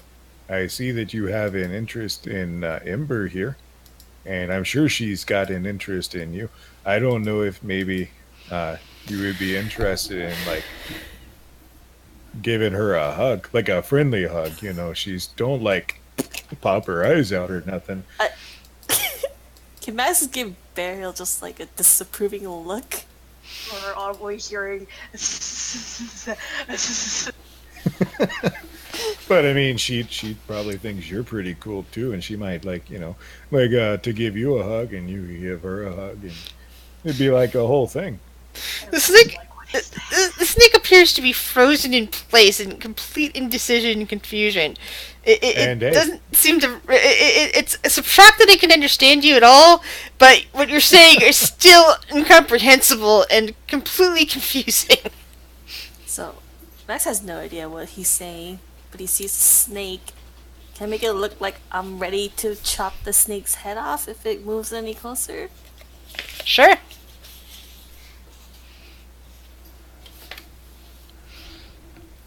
oh no, So- it's fine.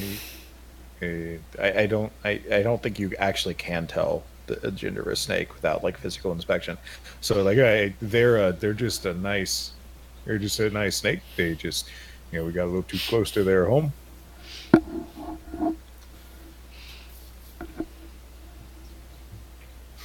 Hmm.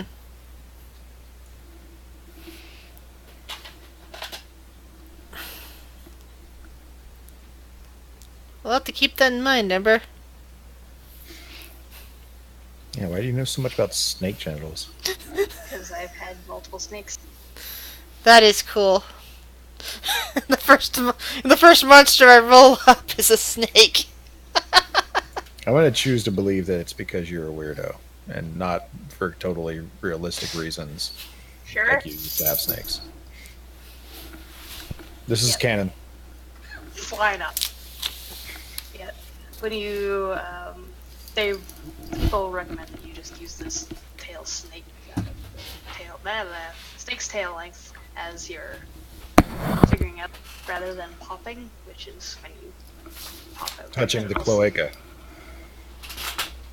Yeah, stay away from that. And males have forked penises. There you go. Good talk. Thank you for coming to her TED Talk. Yep. I grew up with people who talked a lot about zoology, so I got used to this sort of thing. Anyway. He'll kind of like And if lean his you hear- head to the side as and if if- he's talking to Bear, but he's not taking his eyes off the snake. And he's going to be like, "Is he going to go back to his home?"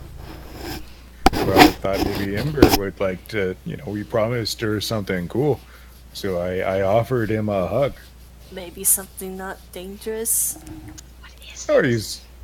It's a this is a snake, Well- and To be fair, fine. Ember would have seen something like any type of snakes that she'd be familiar with would be like the Cerberus, who still have arms, legs, and face it. Well, they have snaky faces, but more taller heads. Like clearly they're smart, sort of things, versus like flat heads, which means that they have very little brain in there. So she'd be far used to that, or the people with the snake-headed, the cobra-headed masks, than this thing, which has no arms at all, and is just slithering on the ground. She may have seen it in pictures, though. Yeah, it's likely more of a picture sort Yeah. of seeing one in real life and how big it is and how it moves. Yeah, the fact that it's not slimy as people always say.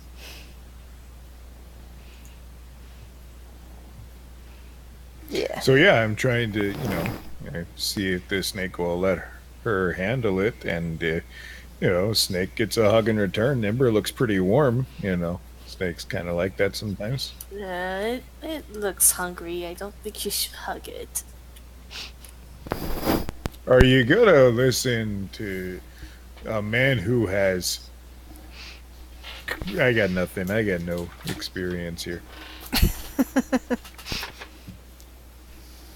Yeah, I mean, you'd probably have seen like jungle snakes before, and this looks like it could be related to some of the jungle snakes you've seen, but this one looks like it's more at home and living in the sand or high grasses.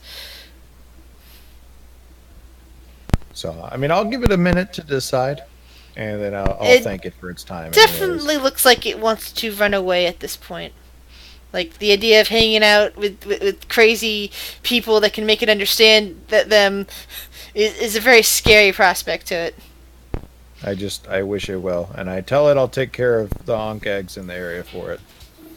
It's welcome. And the snake slithers on off back into the high grass, leaving you guys alone.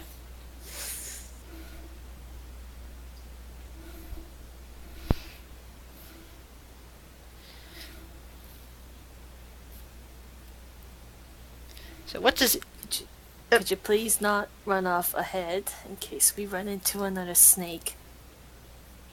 Or a Well, that didn't scorpion? seem too bad. I don't. Why? What's the problem? They can bite you. And eat you. Don't think that would be very smart of it. Does Look, it the not point know who is- I am? The point is, they can harm you, and let's not do that.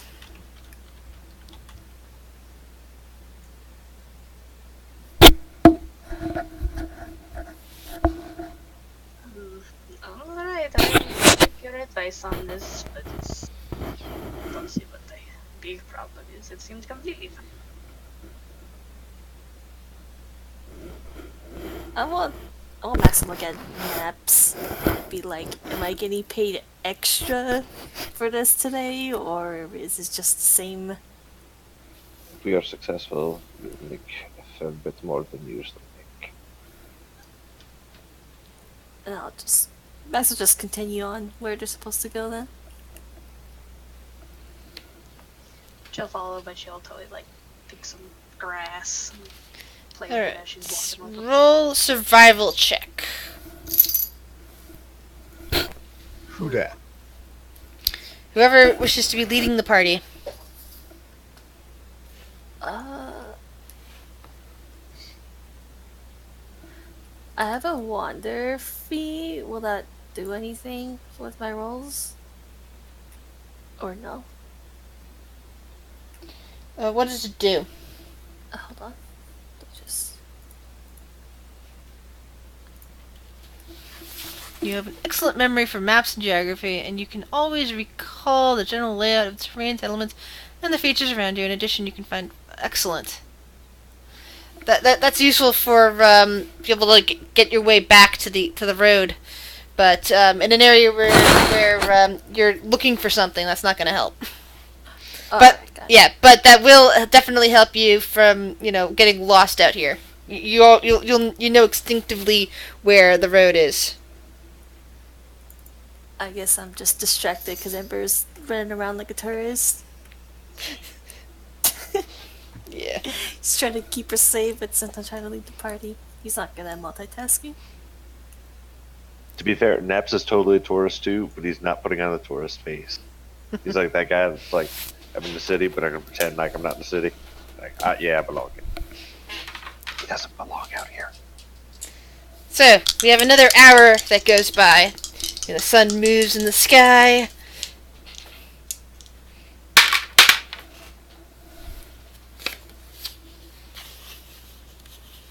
And as you wander through, getting more and more into the desert area, you come you come upon a small pond with a few.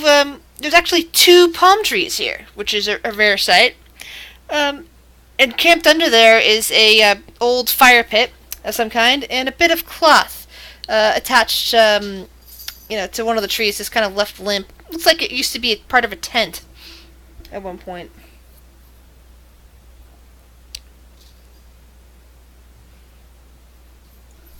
Well, good chance that this is a trap, but we won't know until we activate the trap. I was thinking the same thing. It's like we would totally inspect it, but it's a shit idea. It's So Do you just want Max to walk up there first? I'll walk up with you. We I can do will it try to together. likely not Together. Max can just tell Ember to wait for a second, because he's never seen this before.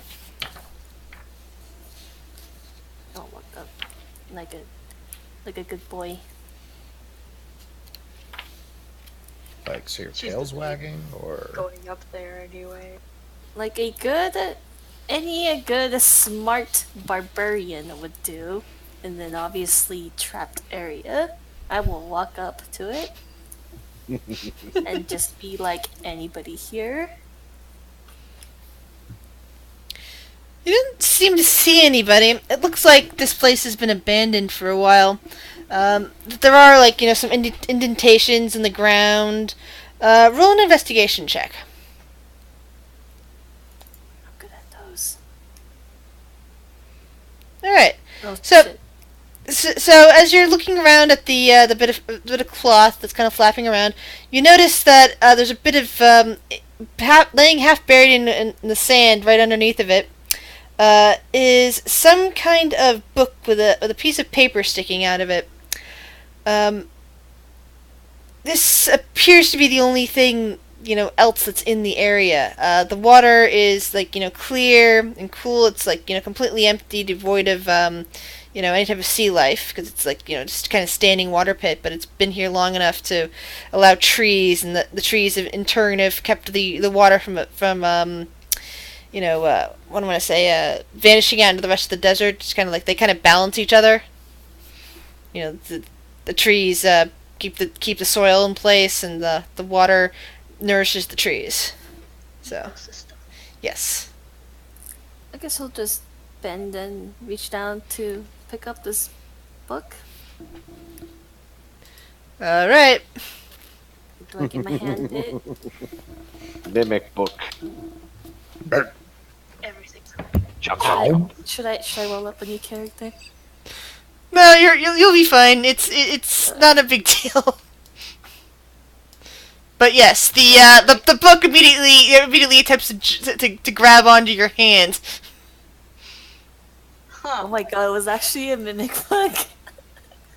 Well, And it Yes. it appears it misses. There's the book itself is all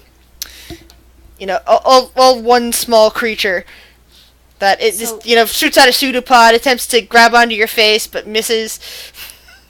Does it just grab onto my wrist as I just stand up and look at me?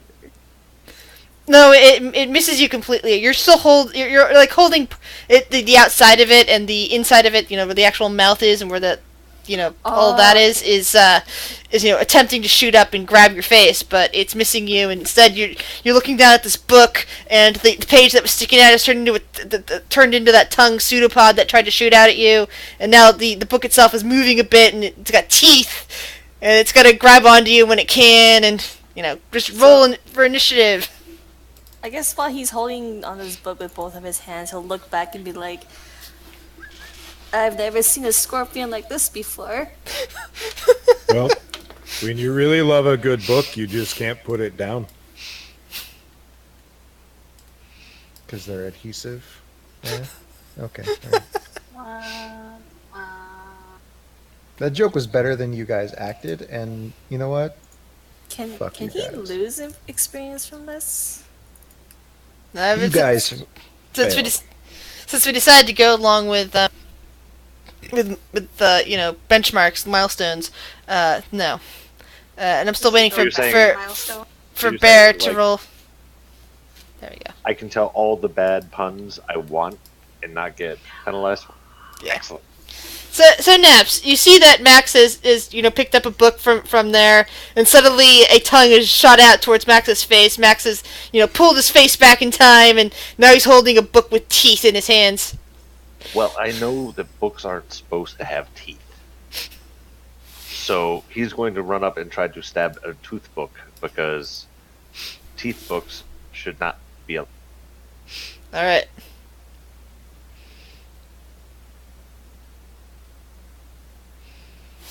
Sorry, Max. I'm sorry. You just stabbed me.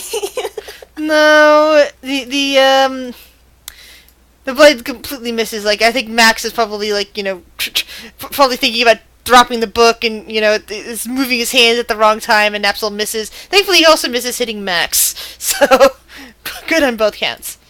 Max, you've got the book in your hands. What are you going to do with it?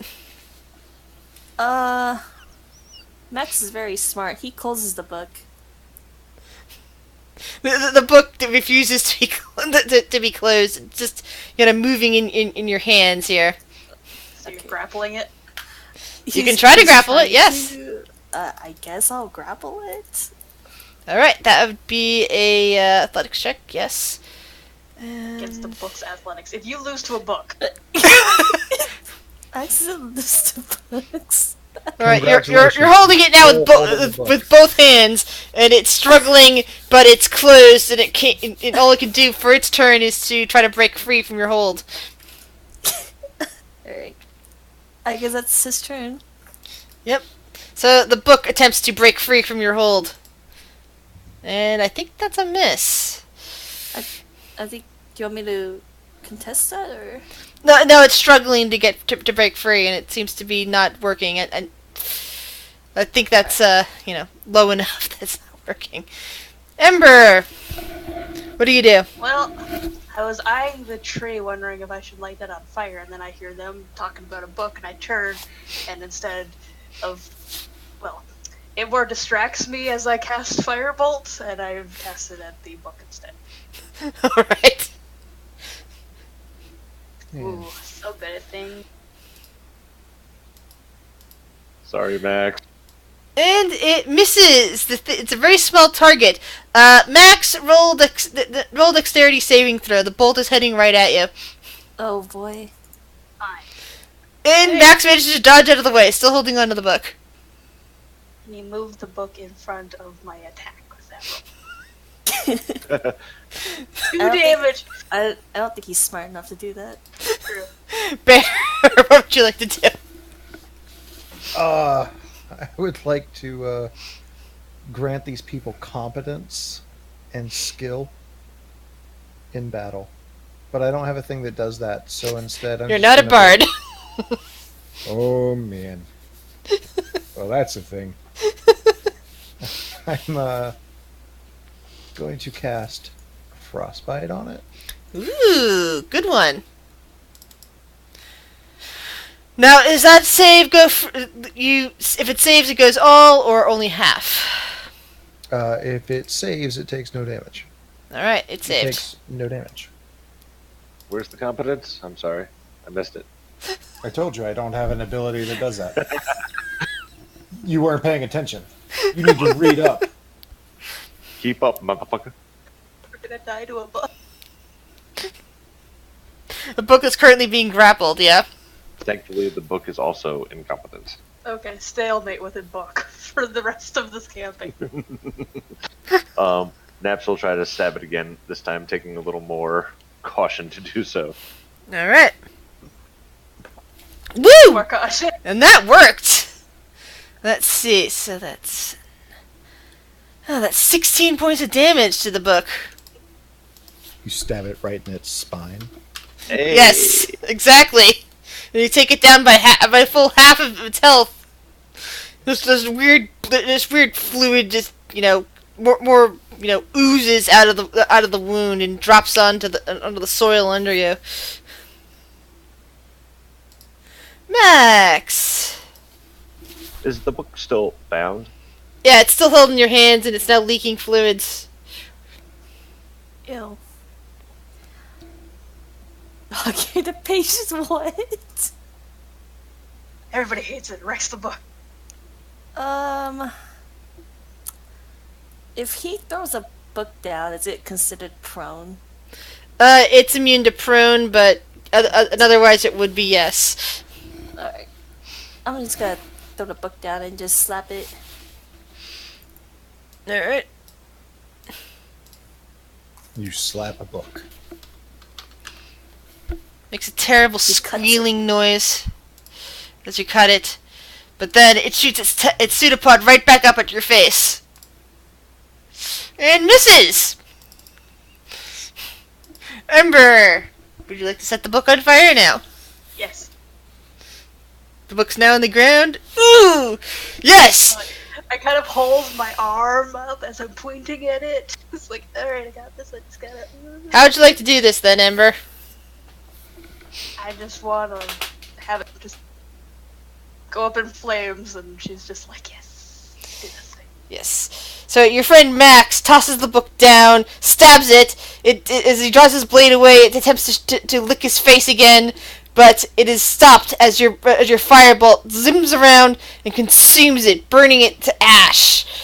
You hear a faint squealing as it's consumed by your fire. She'll throw her arms up in the air and go, "Woo! Oh, that's so exhilarating. I did not think that books were an enemy out here, but this is."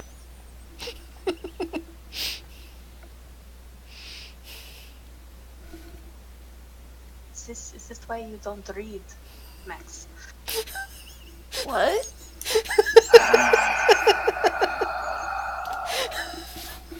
It's not that I don't read, I just never went to school. I didn't have time for it.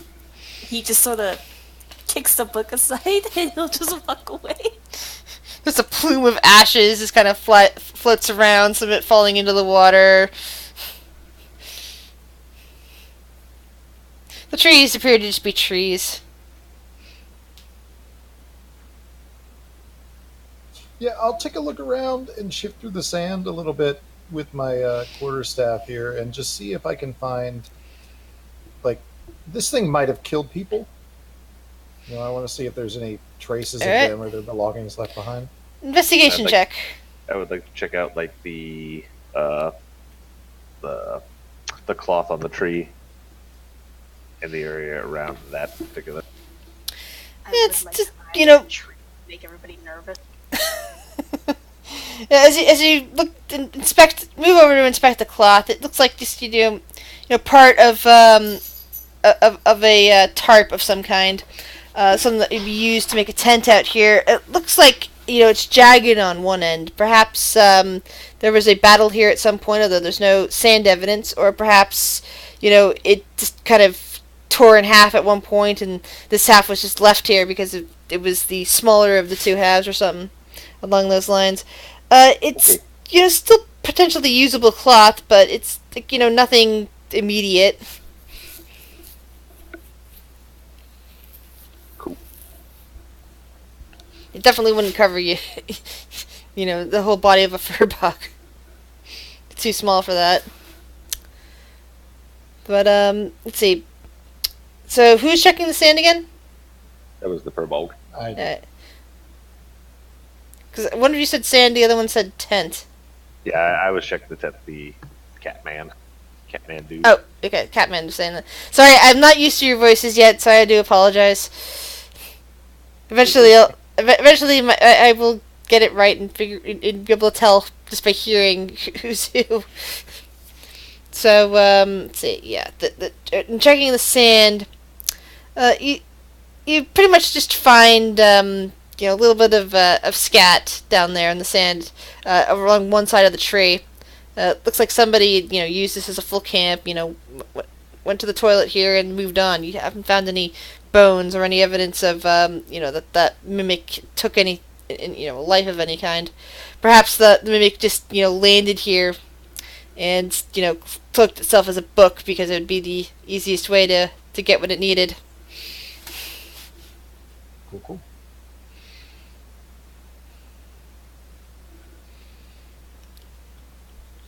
What would the rest of you like to do? Just kind of light my hands on fire, stare at the tree. Max will stand there and brood. Because he can totally read. Oh, I know you can read. Hey, let's get back on the trail then. I say that knowing there's no trail, but hey. Oh yes, I don't really know what we're doing out here, but sure, let's go. This is exciting. She'll get distracted from the tree. I'll Max probably assume we're explain looking for it scorpions. again for like the third time. I don't know what any of what you said is happening, but okay. Hunting large insects to collect their bits. We're looking for scorpions. Sounds very weird. But so where do we find these? Where are we going? What? The lady told Mr. Bearhead that there will be disturbed ground, like not flat. Not flat ground. Yes.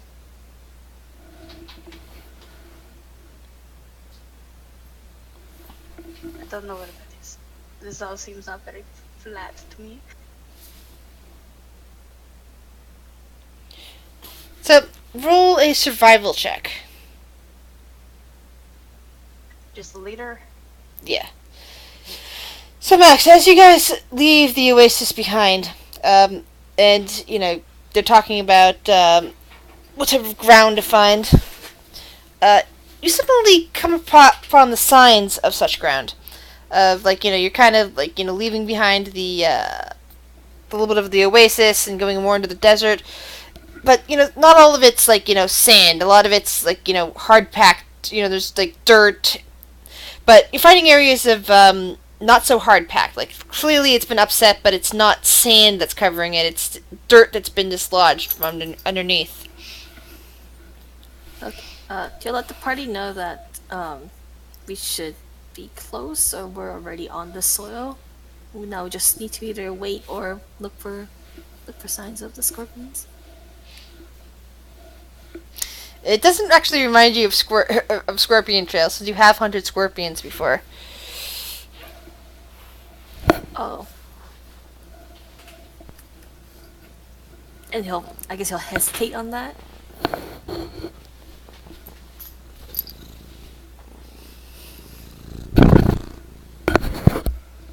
Yes, we are hunting Yankees. Is that a different type of scorpion? It's a big insect called the Yankee.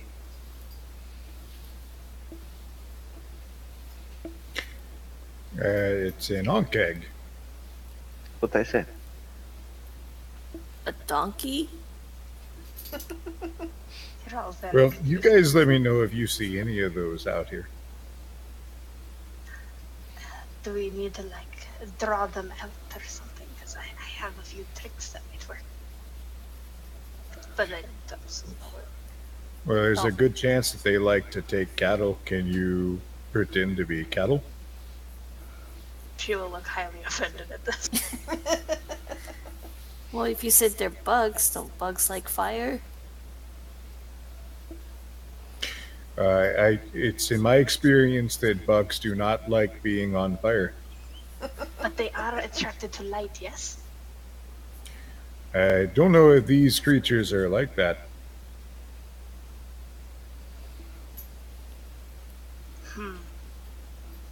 Is it worth trying, you think?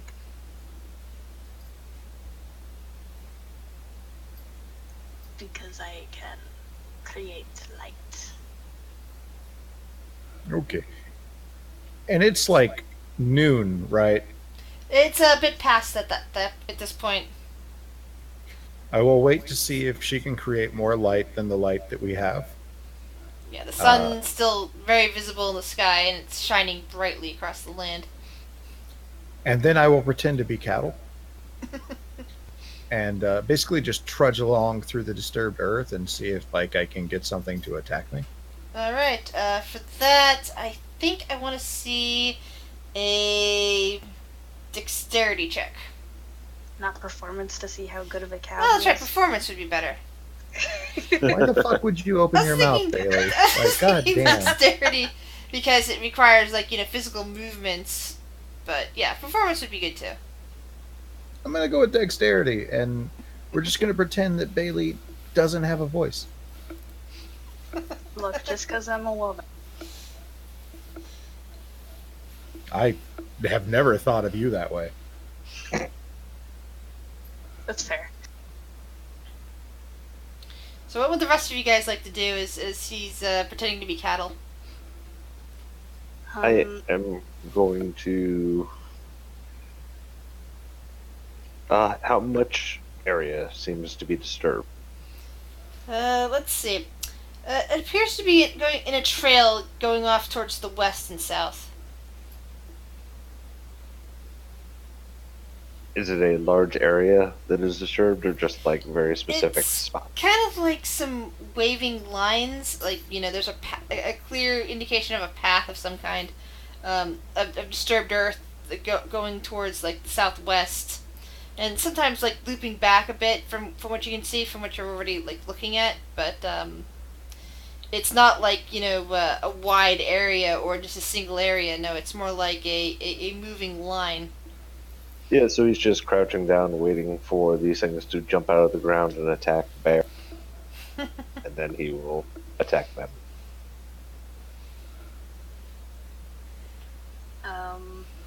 I will assist Bear by using my mage hand to go and rustle up some. Rustle up No, some what?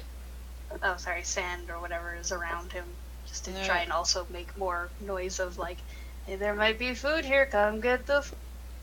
And what about you, Max? What are you doing? Max will do what he does best and stand there. Arms And crossed, he'll eyes just brooding, mood he'll slightly hungry.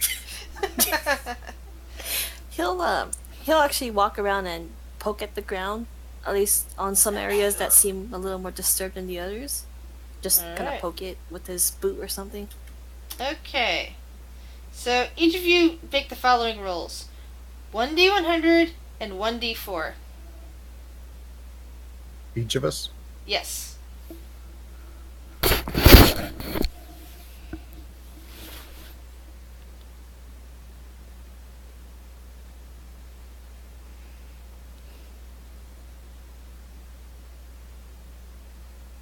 Wow, why are we getting such low rolls except for Matt?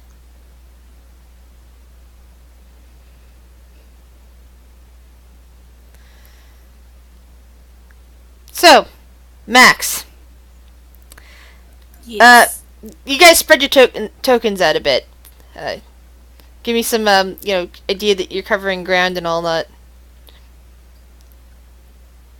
Alright, so Max, you spend about an hour poking around at the soil, here poke, there poke, until you suddenly start feeling the ground start trembling beneath you. Oh, he gets up and gets his sword.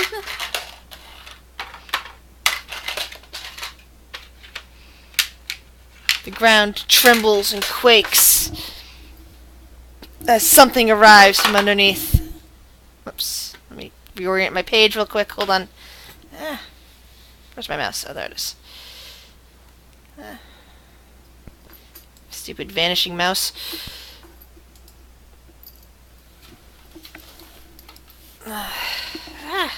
Sorry, my cat walked across my keyboard for a second.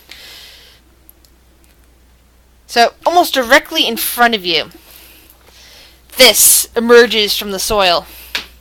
Oh god. Jesus Christ! I forgot they looked like Hydralis. Yep. They do. And they spit acid as well! So I imagine Hydralisks are based on these. Except with much longer bodies, of course. Max would like to comment on how ugly it looks before he gets sprayed by acid. I like how you don't say before you dodge acid. You're just resigned to it. There will be acid. It will hurt. Yes.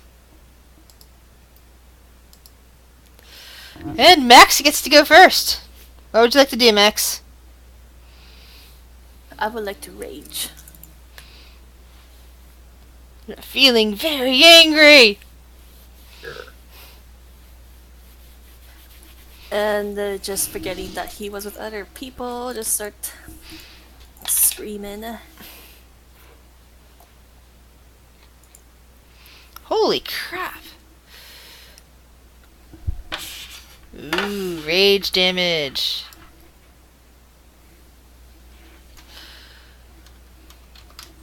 Oops. Ah! I think that's all I can do. That's level 1. Yep. You bring your sword around, just kind of smack it, and you see bits of its chitinous plate just crack off and fall away. It responds by lowering its massive mandibles onto you and attempting to bite down.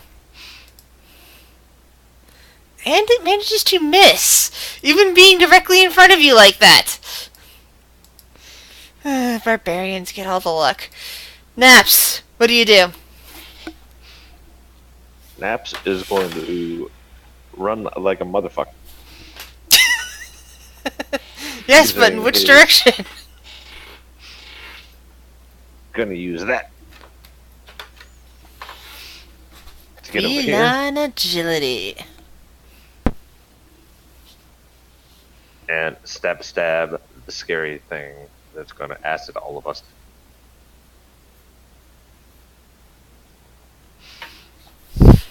Holy crap. And yes, I do allow flanking for flanking. I couldn't get there. I was Yeah. So you end up like coming in underneath of its flailing arms and start stabbing it across the belly, and globs of green fluid just come leaking out, pouring onto the ground at your feet. It's still up and moving though.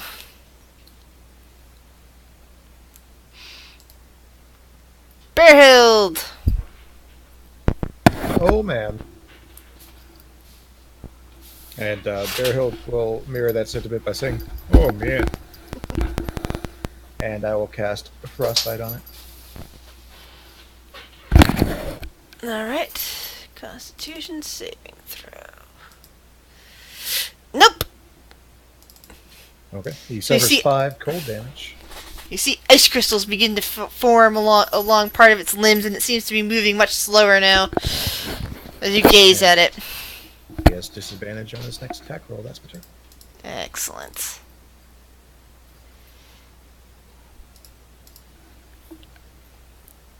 Ember! First, either bonus action or free action, I scream. And then we'll back up a bunch and point a finger at it and firebolt.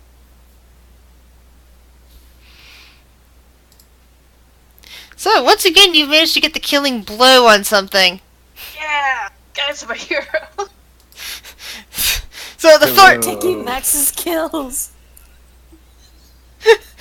So Ember, despite her screams and backing up, launches a firebolt directly at its face, which then just kind of explodes into its mouth, and the creature just suddenly drops down, unmoving onto the ground. Its pincher is just wide open, and its mouth smoking.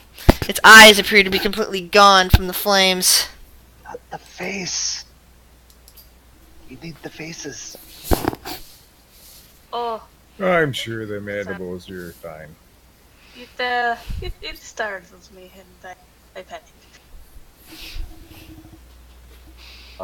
Naps will crouch down and start looking around the immediate area for more signs of movement because he doubts there's just. Yeah, I will move a little bit closer to the group and also kind of turn around, not trusting that there's.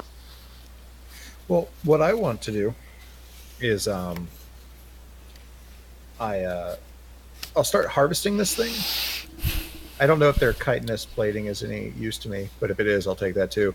But when I harvest it, I want to burn some of the goo, let it kind of soak into the soil a bit. Okay. So, roll me a survival check. We'll see how much of its body you can easily strip Can I without help them destroying with it. You don't need to. You got a natural 20. But yeah, you can crouch down at its side. So not only do you manage to harvest the antenna, the 2 sets of mandibles, and start collecting acid, but you also manage to harvest a few bits of the chitinous plate. You don't know what you're going to do with it, like you said, but you found enough that if you just wanted to slap a handle on the inside, that you could easily make 2 shields out of it, of unknown defensive qualities. Or you could, save it for, other projects later down the road, or sell it off as it is, as a bonus piece. As you cut through the rest of it, you're harvesting the acid and all that, after spending, let's see, hold on one second. Yeah, wow, you're so good that this all takes you only an hour to do. So after an hour, not only have you got the materials that the alchemist wanted, the chitinous plates that you were looking at, but you also managed to cut down into the creature's stomach and found yourself 3 red gems. Probably remnants of one of its meals at one point. You guys can just take a red gem each, so we don't have to split up the gem. I like it because it's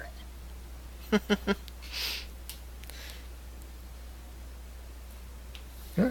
And once we're done there, maybe spend like another hour or so, kind of trudging along, see if we can't get any more to show up. Let's see. Let's find out if any more of these guys show up or if you encounter anything else while you're out there. The sun's starting to get a little bit low at this point. Oops. I closed the book on it and I took the bookmark out. God damn it.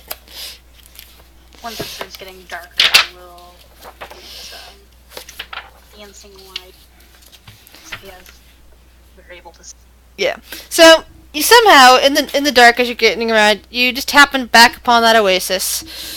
The same piece of cloth is still laying there. The 2 trees, the pool of water, the remnants of the dust that's still laying there from the burnt mimic. Well, I think that we've done as good as we're gonna get then. Naps is greedy. He was hoping for more. Me too, buddy. But alive and paid is still paid. well, I mean, we could camp out here and then try again for the first half of the tomorrow, and then go home. But it's not a huge reward either way, so. True that. Lex can't stay because he's gotta go back and tell his mom that he has to camp out. Yeah, and remember, it took you guys about 4 hours to get out here in the first place, and actually, no, 5 hours, because it took you 4 hours down the road, and then another hour to get here to the oasis. And it's already, like, 3, 4 in the afternoon. Well, we can start heading back.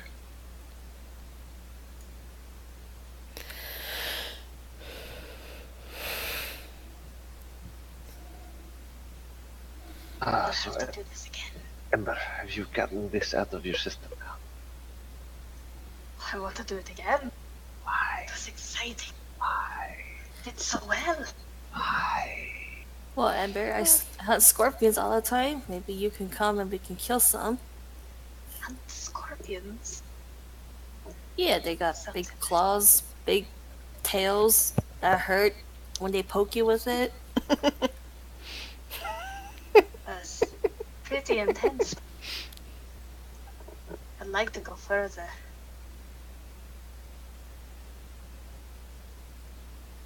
Find the more that's out there. Usually I love it when the woman says this. Now I'm nervous. The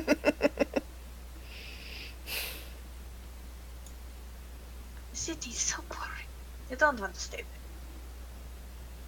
there. I To go mean, on you can adventure. come too, you know. She's telling that Naps. I know.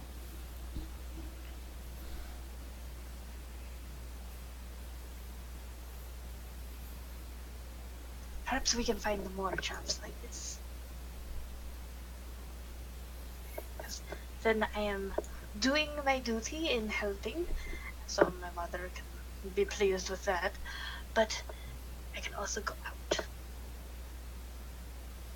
Have you given any consideration on how you're going to fulfill your side of the bargain with Mr. Bear? Oh yes, absolutely. I'm pretty much ready to do that one.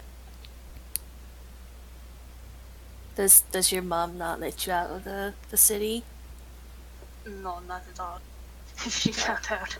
Oh, Well, you could always tell her that you can make a name for yourself outside the cities, well, at least where the farms are. Max, are you telling someone they should stand up to their mother? Well, I was just saying, if it's always good to talk to your mom, right? It's good to have a strong bond with your parents. My mother doesn't want me out of the city at all.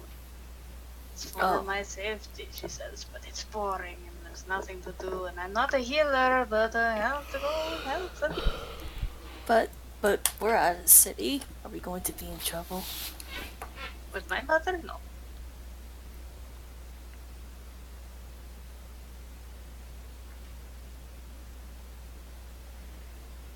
Besides, I would not tell her about you having done this. You helped me go out of the city. Be- Oh, this is supposed to be a secret. Is that why you were dressed up as a mummy? It's I not too a was mummy. curious about the mummy. Look, Not a mummy. I am fashionably covered. And I agree. It looks like a fashion statement. See, he understands. I don't Would, understand. You guys. Yeah, also by covert, you mean mum's the word? You are terrible. And so on the top. I mean, to be fair, We should you keep guys it are under talking wraps. about your mummies a lot. would Belly be aware of what a mummy is? Only by story. I mean, All right. if that. So to confirm it, let's roll a history check for him. See if he actually knows what a mummy is. He's just trying to be with the cool kids, you know. He has actually no idea what a mummy is and has no idea what they're talking about.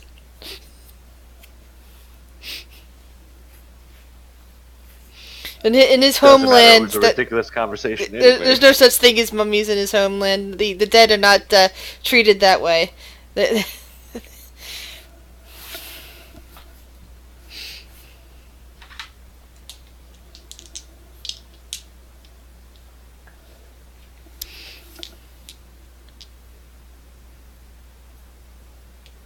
How fast can we make it back to the city if Max hustles just a little bit?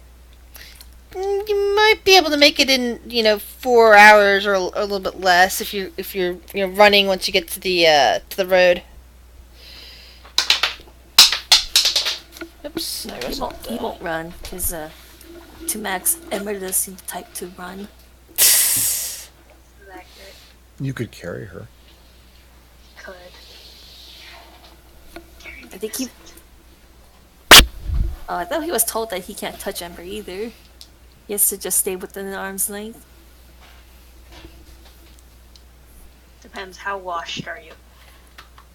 He's a clean boy. He washes every day. Besides, wrapped up and hidden do not look like person. Carry me, peasant. If Ember's damn. tired, Max will carry her. Oh yeah, so tight. Oh, stay. He'll just carry her. Gotta be kidding me. Does she want a piggyback or on his shoulder or bridal style? Oh, so tempting to sit on the shoulders, like. Just kidding. We'll go piggyback. Piggyback?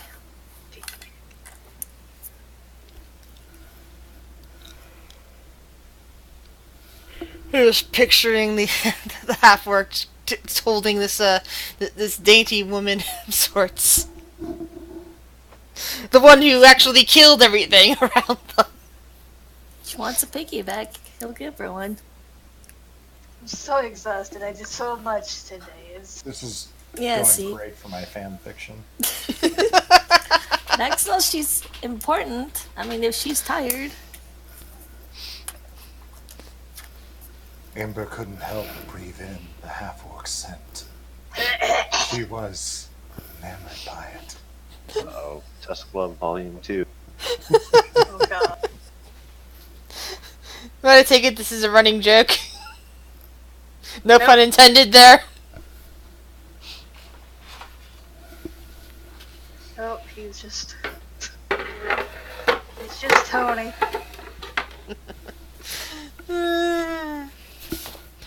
Alrighty then. So you end up not encountering anything else dangerous as you finally make your way back to the city. It's after dark at that point. Uh, the trickle of visitors to and from the city is fairly light. You don't really get challenged at the gates. They're just kind of like nod to you since you don't appear to be foreign enemies of any kind. But of course, since this country is pretty peaceful to begin with, at least in terms of having to fight anybody outside of like bandits and whatnot. They're usually not worried about people, the outsiders, coming in and damaging anything. They're just more concerned about potential thieves guild members or something like that doing damage. Asshole thieves guild people. Yeah. Slow hand of the cat.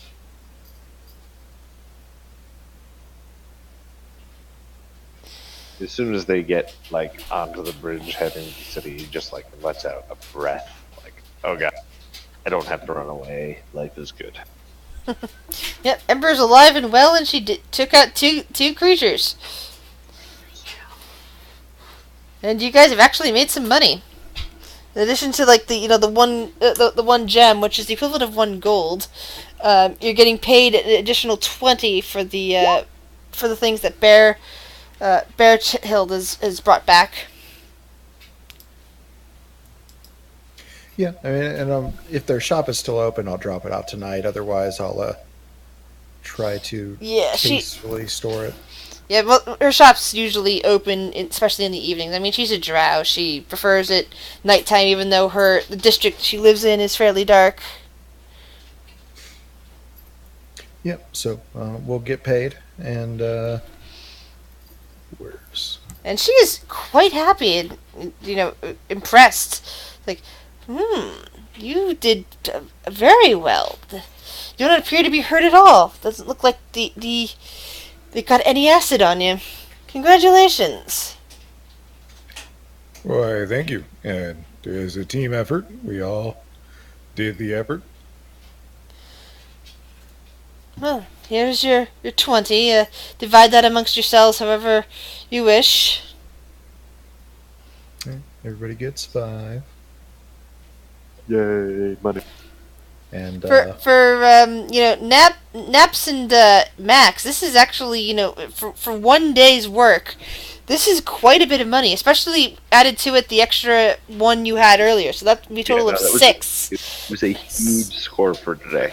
When I said you were going to get paid significantly more, Max, I meant it. Hey.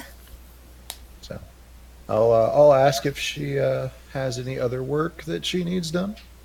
But otherwise, I'll go check the job board and, enjoy the evening.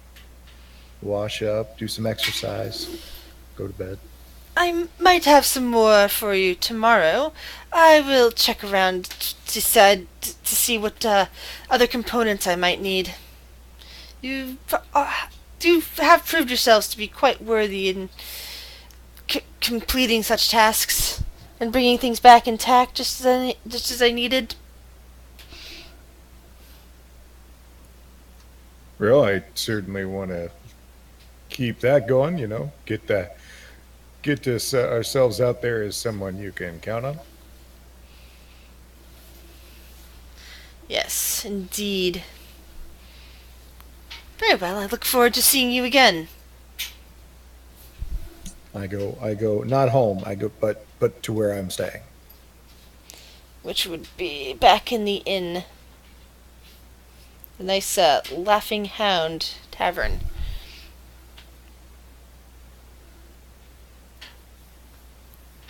I'll find some nook to unravel myself from my fashionable covert design and make my way back up to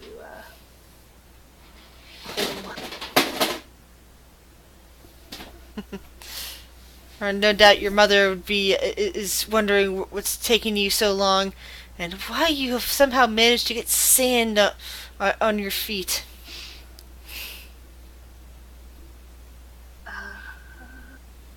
I'm so tired, Mother. I'm sorry, I must go. Awkwardly evade. Are you high? Yeah. At which point, like, Max's mom probably like wondering why he was later than usual. Nah, he'd be gonna get like, he'd just be like doing the job. He'll pass her 5 of the gems that he earned. Which definitely pacifies her. She's like very impressed that he managed to earn this much, this much red gems at this stage. He's working hard. Yeah, because usually he gets paid in like copper and silver. This is, the next tier up. Oh, yeah.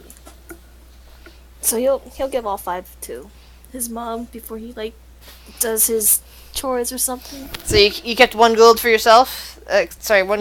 Yeah, he kept the one that the party found in the stomach just for himself. Yeah.